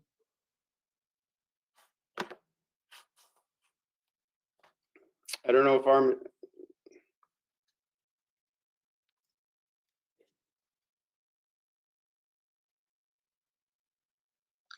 I think I have something that he is off.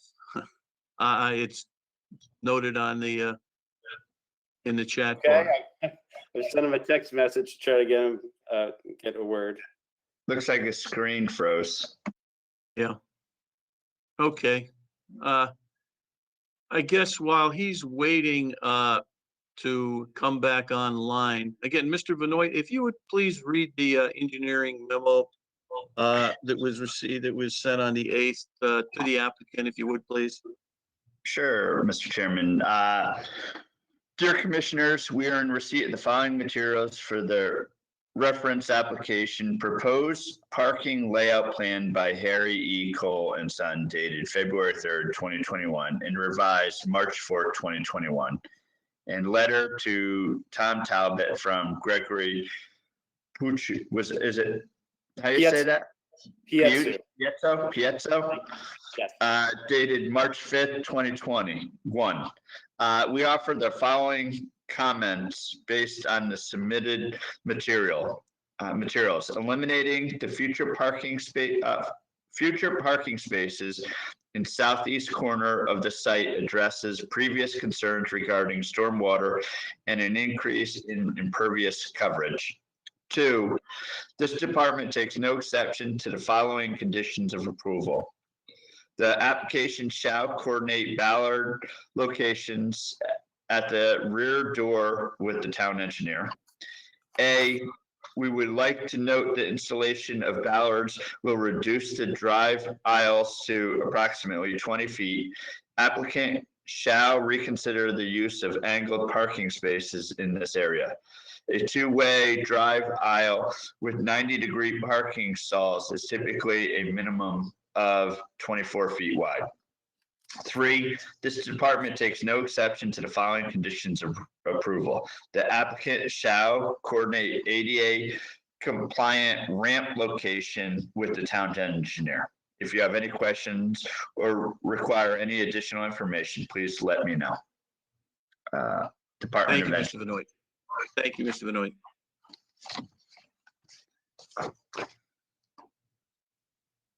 And with that, you please just continue with your presentation, or unless you have some questions on that memo.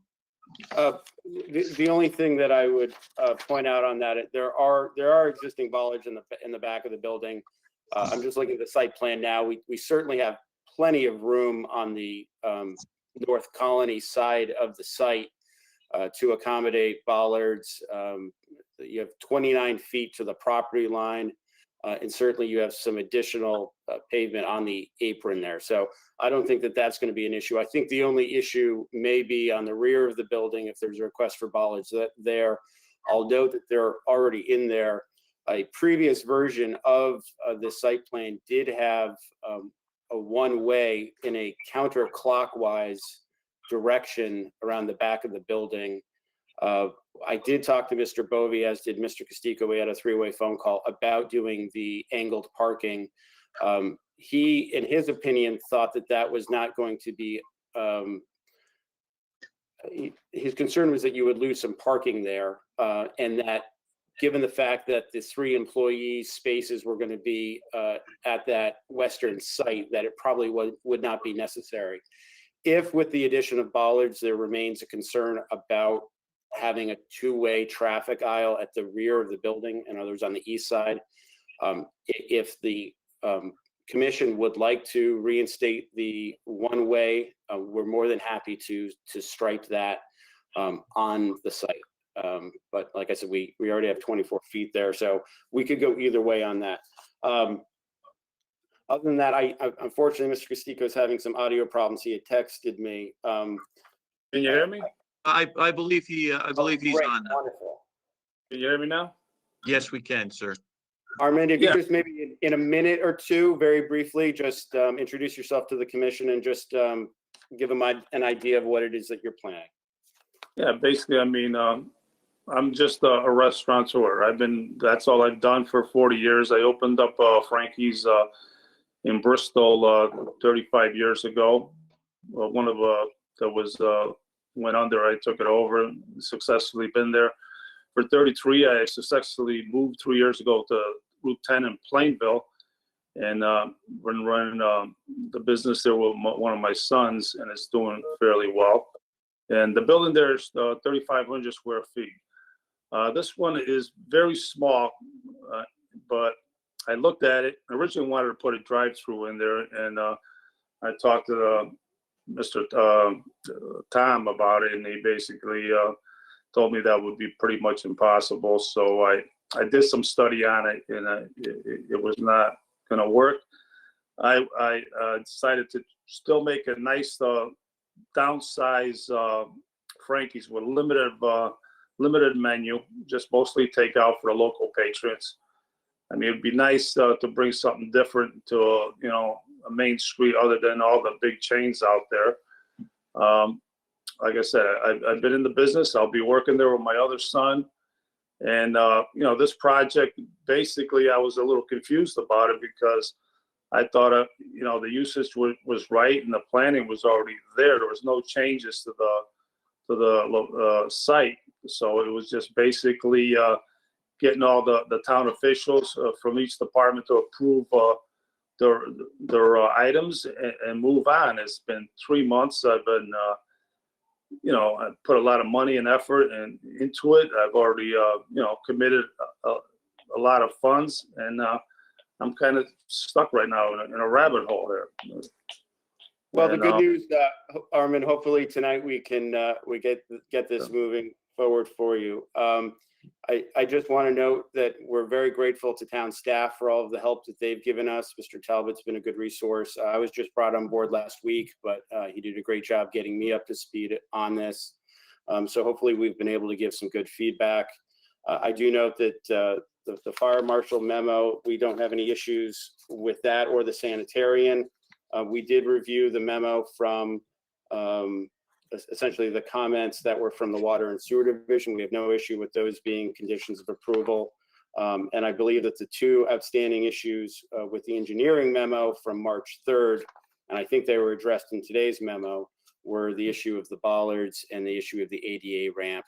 If those could be addressed as conditions of approval, that those be reasonably acceptable to the town engineer is what we proposed prior to the issuance of a certificate of occupancy. Hopefully that addresses all of the staff comments, and hopefully we can move forward. The one thing that I would note is that under our lease, we unfortunately need to get all the local permitting buttoned up by March 21st. So that hopefully puts into context Mr. Castico's comment. So we are eager to hopefully get approval tonight, Mr. Chairman. Good enough. Okay, thank you, sir. Commission members with any comments, questions for the applicant, Mr. Benoit?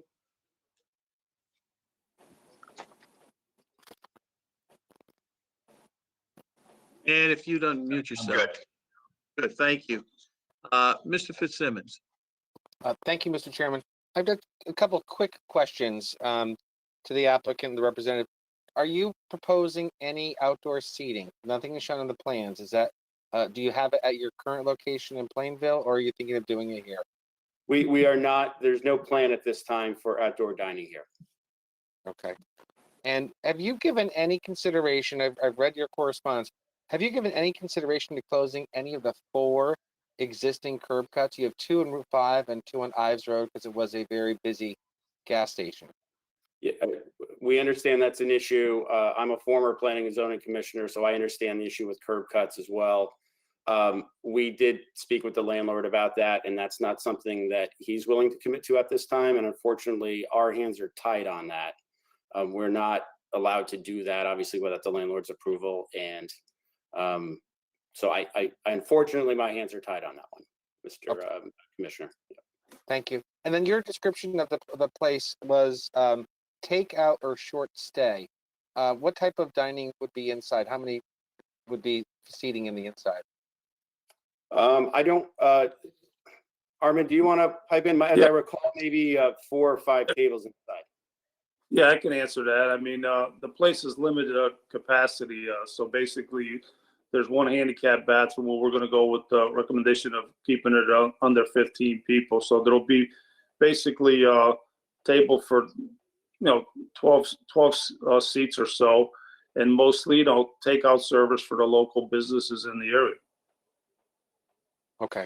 And if I could, just one last question. Looking at the site, knowing the site, you did acknowledge at the very beginning of your presentation, you have abandoned any thoughts of a drive-through at this location, correct? Yes. Okay. Okay. Nothing further. Thank you, Mr. Chairman. Thank you, Mr. Fitzsimmons. Mr. Cohan. Thank you, Mrs. Chairman. Yeah, just one question. What kind of food are you going to serve? Armin, do you want to talk about the menu? Yeah, we have the best chili dogs in Connecticut. I'll tell you that. So basically hot dogs. Yeah, it's going to be limited from my other place. It's smaller, so it'll be more hot dogs, burgers, whole belly clam rolls, clam strips, lobster rolls, Philly steaks, and stuff like that. Just good old comfort food. Okay, that's all I had. Thank you. Thank you. Mr. Hine. No questions, Mr. Commissioner. Thank you. Thank you. Mr. Chairman. Whatever. I think the issues, questions I had, I think have been addressed or asked. Any members of the public that would like to comment? Again, if you would, the chat bar is open. And at this point in time, I don't see that there are any one that would like to, from the public would like to make a comment. That being the case, I'll bring it back to the applicant. If you'd like to make any final comments, again, you're not compelled to. Just want to thank the commission for its time this evening, and thank you very much, Mr. Good Chairman. enough. Thank you. At this point in time, if there's no further questions from commission members, I'd entertain a motion on the application. Mr. Chairman, I make a motion that we approve application 203-21, site plan for Castico for a 1296 square foot restaurant on a 0.38 acre property at 866 North Colony Road, as shown on plans entitled Proposed Frankie's Restaurant, Proposed Parking Layout Plan dated February 3rd, 2021, That's the revised. Water division under water extension. Subject to one, comments in interoffice memorandum from the fire marshal to the planning and zoning department dated February 11th, 2021.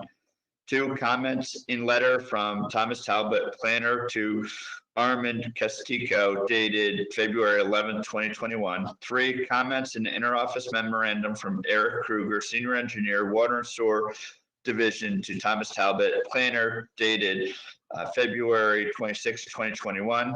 4, comments in interoffice memorandum from the Department of Engineering to Thomas Talbot dated March 3rd, 2021. And then comments in interoffice memorandum from the Department of Engineering to Planning and Zoning Commission dated March 8th, 2021.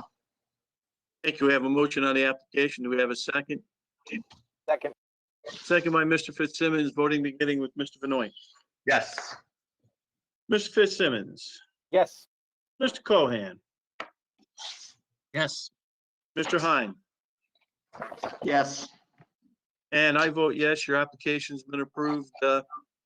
Gentlemen, have a good evening and wish you much success with your business. Thank you very much. Thank you. Good luck. Okay, it brings us to our next item on our agenda, item number 8, site plan accessory apartment for Corso at 3 Juniper Street. Again, Mr. Fitzsimmons, if you please note all correspondence for the record.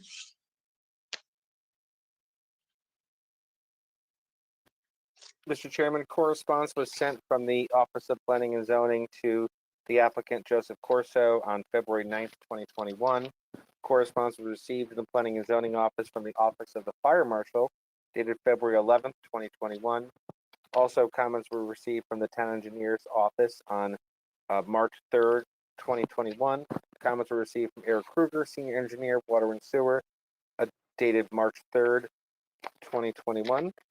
And that included we also have received a map of the proposed site. That's it. No, thank you, Mr. Fitzsimmons. And if the applicant would please introduce himself and begin his presentation. Yes, thank you for having me on tonight. Joe Corso, 3 Juniper Street here in Wallingford. My presentation is generally one that is on the end of the project. Having just come aware I needed to apply for permits, I have put in all the paperwork for my mother-in-law's apartment that I built at 3 Juniper Street a few years ago. So I said, you have the plans. If I have the ability to share, I can share my plans and go through them quickly. Oh, sure, if you'd like.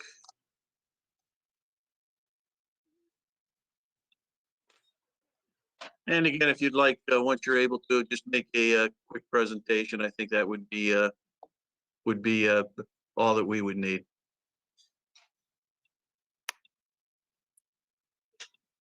All right.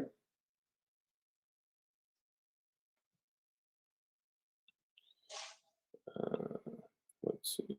It is not allowing me to present. Okay.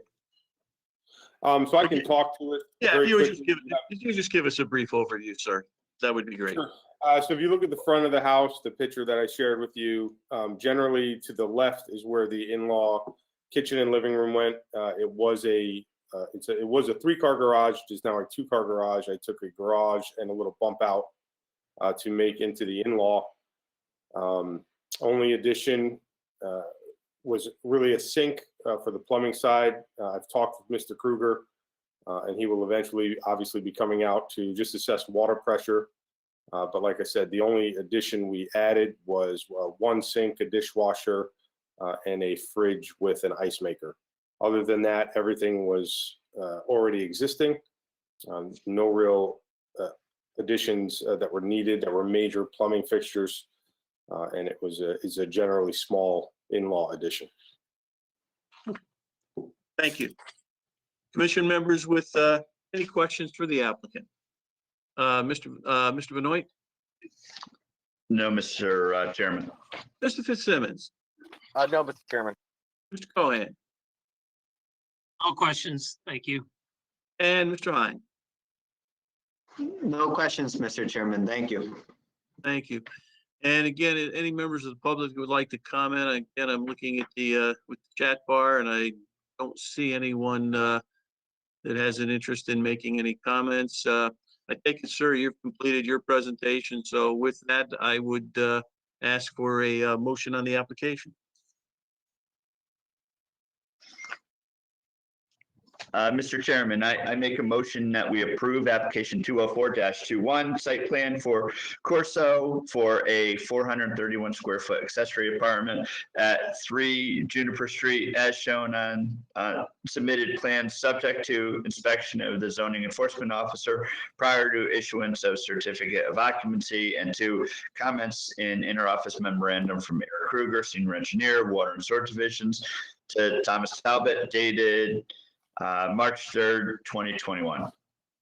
Thank you, Mr. Benoit. Do we have a second on the application? I'll second that, Mr. Chairman. Second by Mr. Fitzsimmons, voting beginning with Mr. Benoit. Yes. Mr. Fitzsimmons, Yes. Mr. Cohen, Yes. and Mr. Hine. Yes. And I vote yes, the application's been approved. Have a good evening, sir. I want to thank the commission for your time. Appreciate it. Have a great night, everyone. You too, thank you. Brings us to our next item, which is item number 9. It's water main extension, High Street, Wallingford, Woodhouse Avenue, Center Street, Norman Avenue, Water and Sewer Division.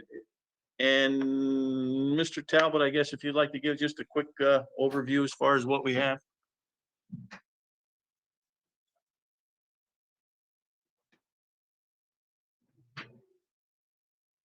Well, this is a surprise. If you have the files in front of you, you can see that it's just, I think it's 1, 2, 3, 4 places in town where the water division is replacing water mains over the course of the next year.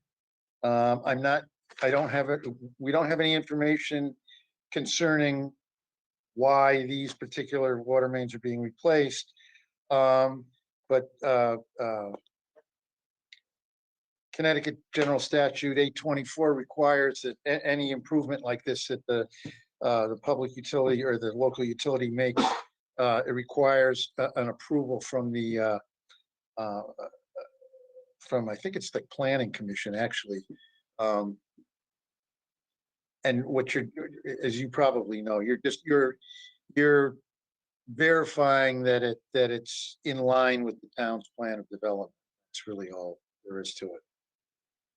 That's all I have.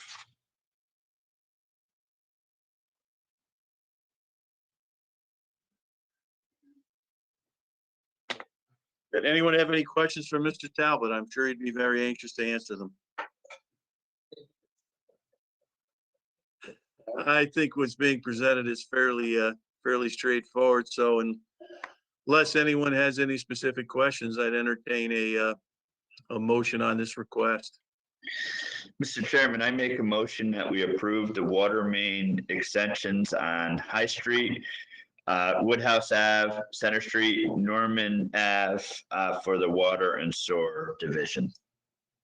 Good. We have a motion. Do we have a second? I'll second that, Mr. Chairman. Second by Mr. Fitzsimmons, voting beginning with Mr. Benoit. Yes. Mr. Fitzsimmons. Yes. Mr. Cohen. Yes. Mr. Hine. Yes. And I vote yes. And I guess our next item, again, I'll let Mr. Talbot take us through the extensions and the bond releases and reductions.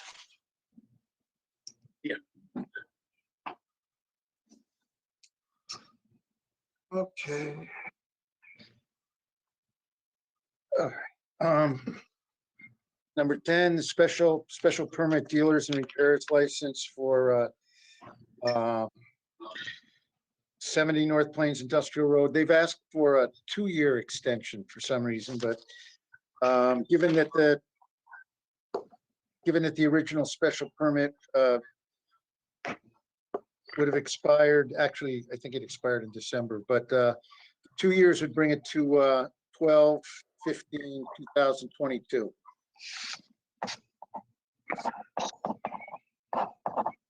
Anyone have any questions on that? If not, I'd entertain a motion. Mr. All set for it? Yeah.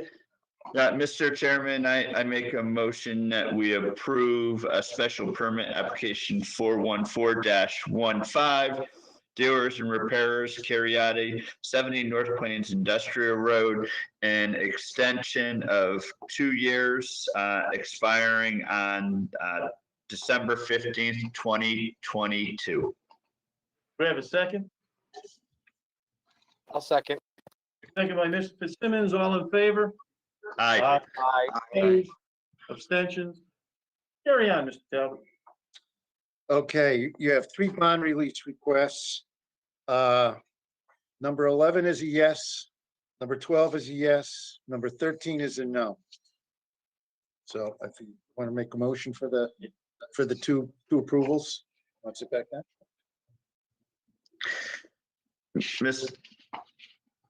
Go ahead, Mr. Benoit. Mr. Chairman, I make a motion that we approve bond releases for application 219-12, site plan parking area, Adams Landing, 90 South Turnpike Road, and application 225-13, site plan outdoor storage in Clover, Wallingford Group LLC, 59 and 65 North Plains Highway. Do we have a second on the motions for the releases? I'll second. Second by Mr. Fitzsimmons, all in favor? Aye. Opposed? Any abstentions?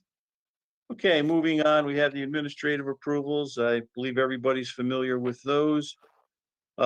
Next is ZBA decisions for January 19th and February 16th. Anyone have any questions on those? Moving down to ZBA notice for their March 15th, 2021 meeting. Again, any questions on those?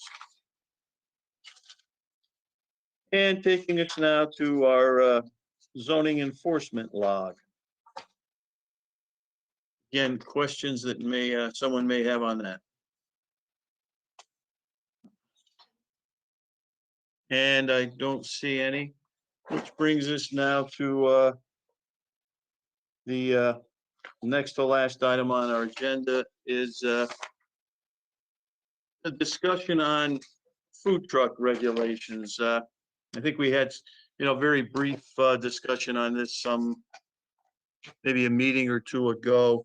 I think as I had mentioned, an issue was raised with allowing food trucks on a limited basis, perhaps, and wineries, cideries, breweries, what have you, as obviously those types of businesses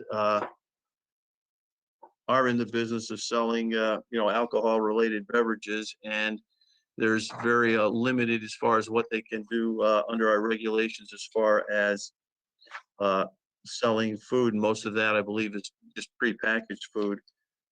We have had, some discussions about allowing food trucks. I believe right now under the governor's executive orders, those are allowed at, at these types of establishments.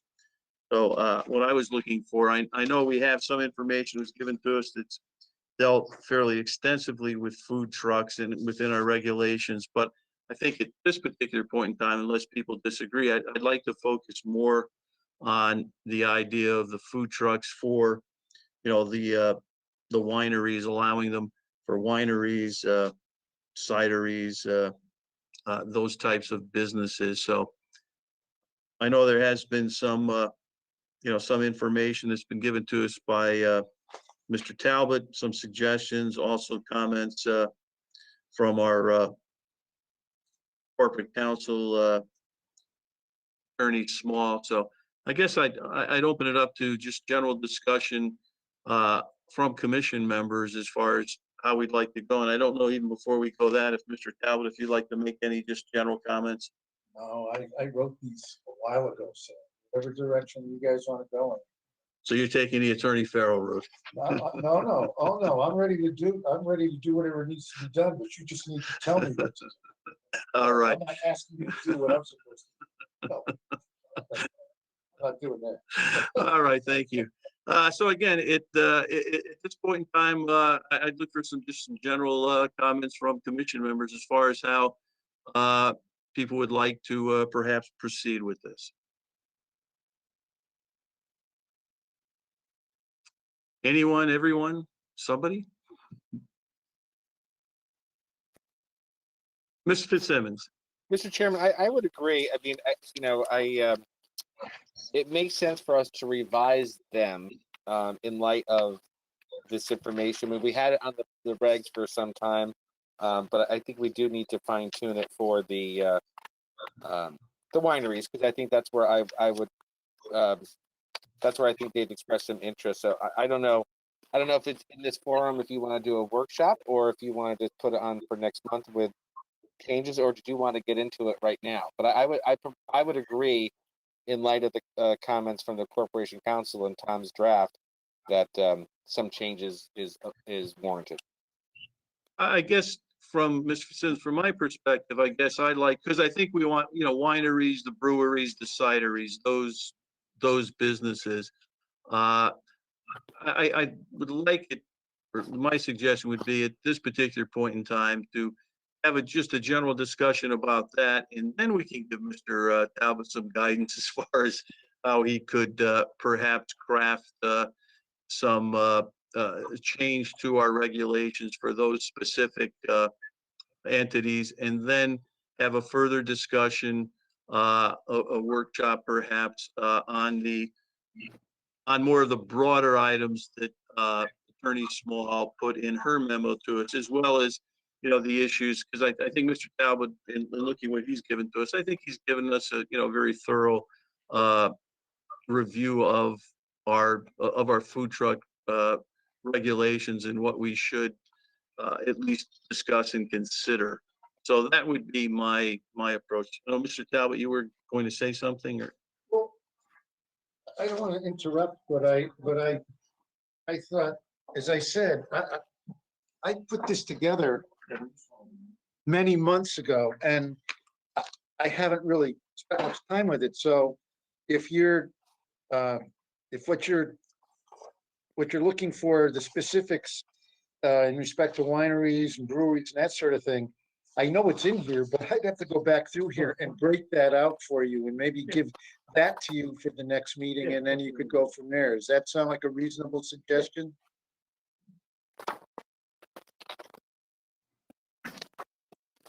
Yeah, it sounds reasonable to me. Other commission members, comments? Agree.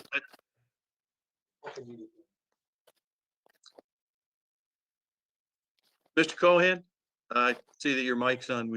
Yeah. I agree with Mr. Talbot, but I just had one issue that, and I'll be honest with you, I didn't have a lot of time this month to review this particular item, so I'm kind of going on memory, but I'm looking at second to the last page. It's about the food trucks must be located on private property, and I'm trying to remember, because Center Street Brewery is in the middle of town. It really doesn't have any private property, and I just want to make sure that if we do these regulations, that they can have a food truck. So that's really my major concern. And again, I didn't really have too much time this month to review this carefully, so. Sure, okay. You want to give a comment on that or not? No. Yeah, I think that's, something that we could look at, but I think that's going to be candidly problematic, would be my concern. But other commission members?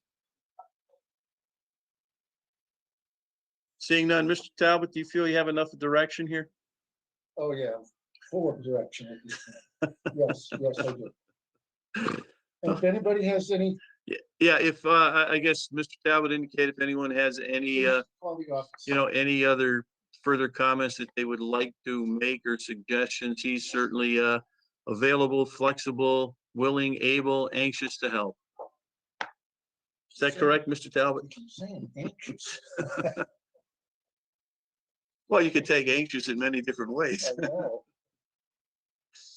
At this point in time, we've come to the, unless I'm incorrect, I believe we come to the end of our agenda. Is there any, oh, excuse me, we haven't. I see we have our annual report. Does anyone have any comments on our annual report?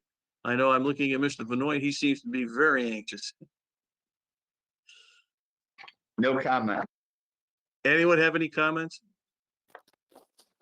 I just made some very minor clerical comments, which I've given to Mr. Talbot and doesn't have any impact on the report, but seeing how I'm signing it, I thought I should at least correct a few minor things. But with that, I would entertain a, oh, excuse me. I guess we should we should have a motion to approve our annual report. Someone like to make a motion to approve the annual report?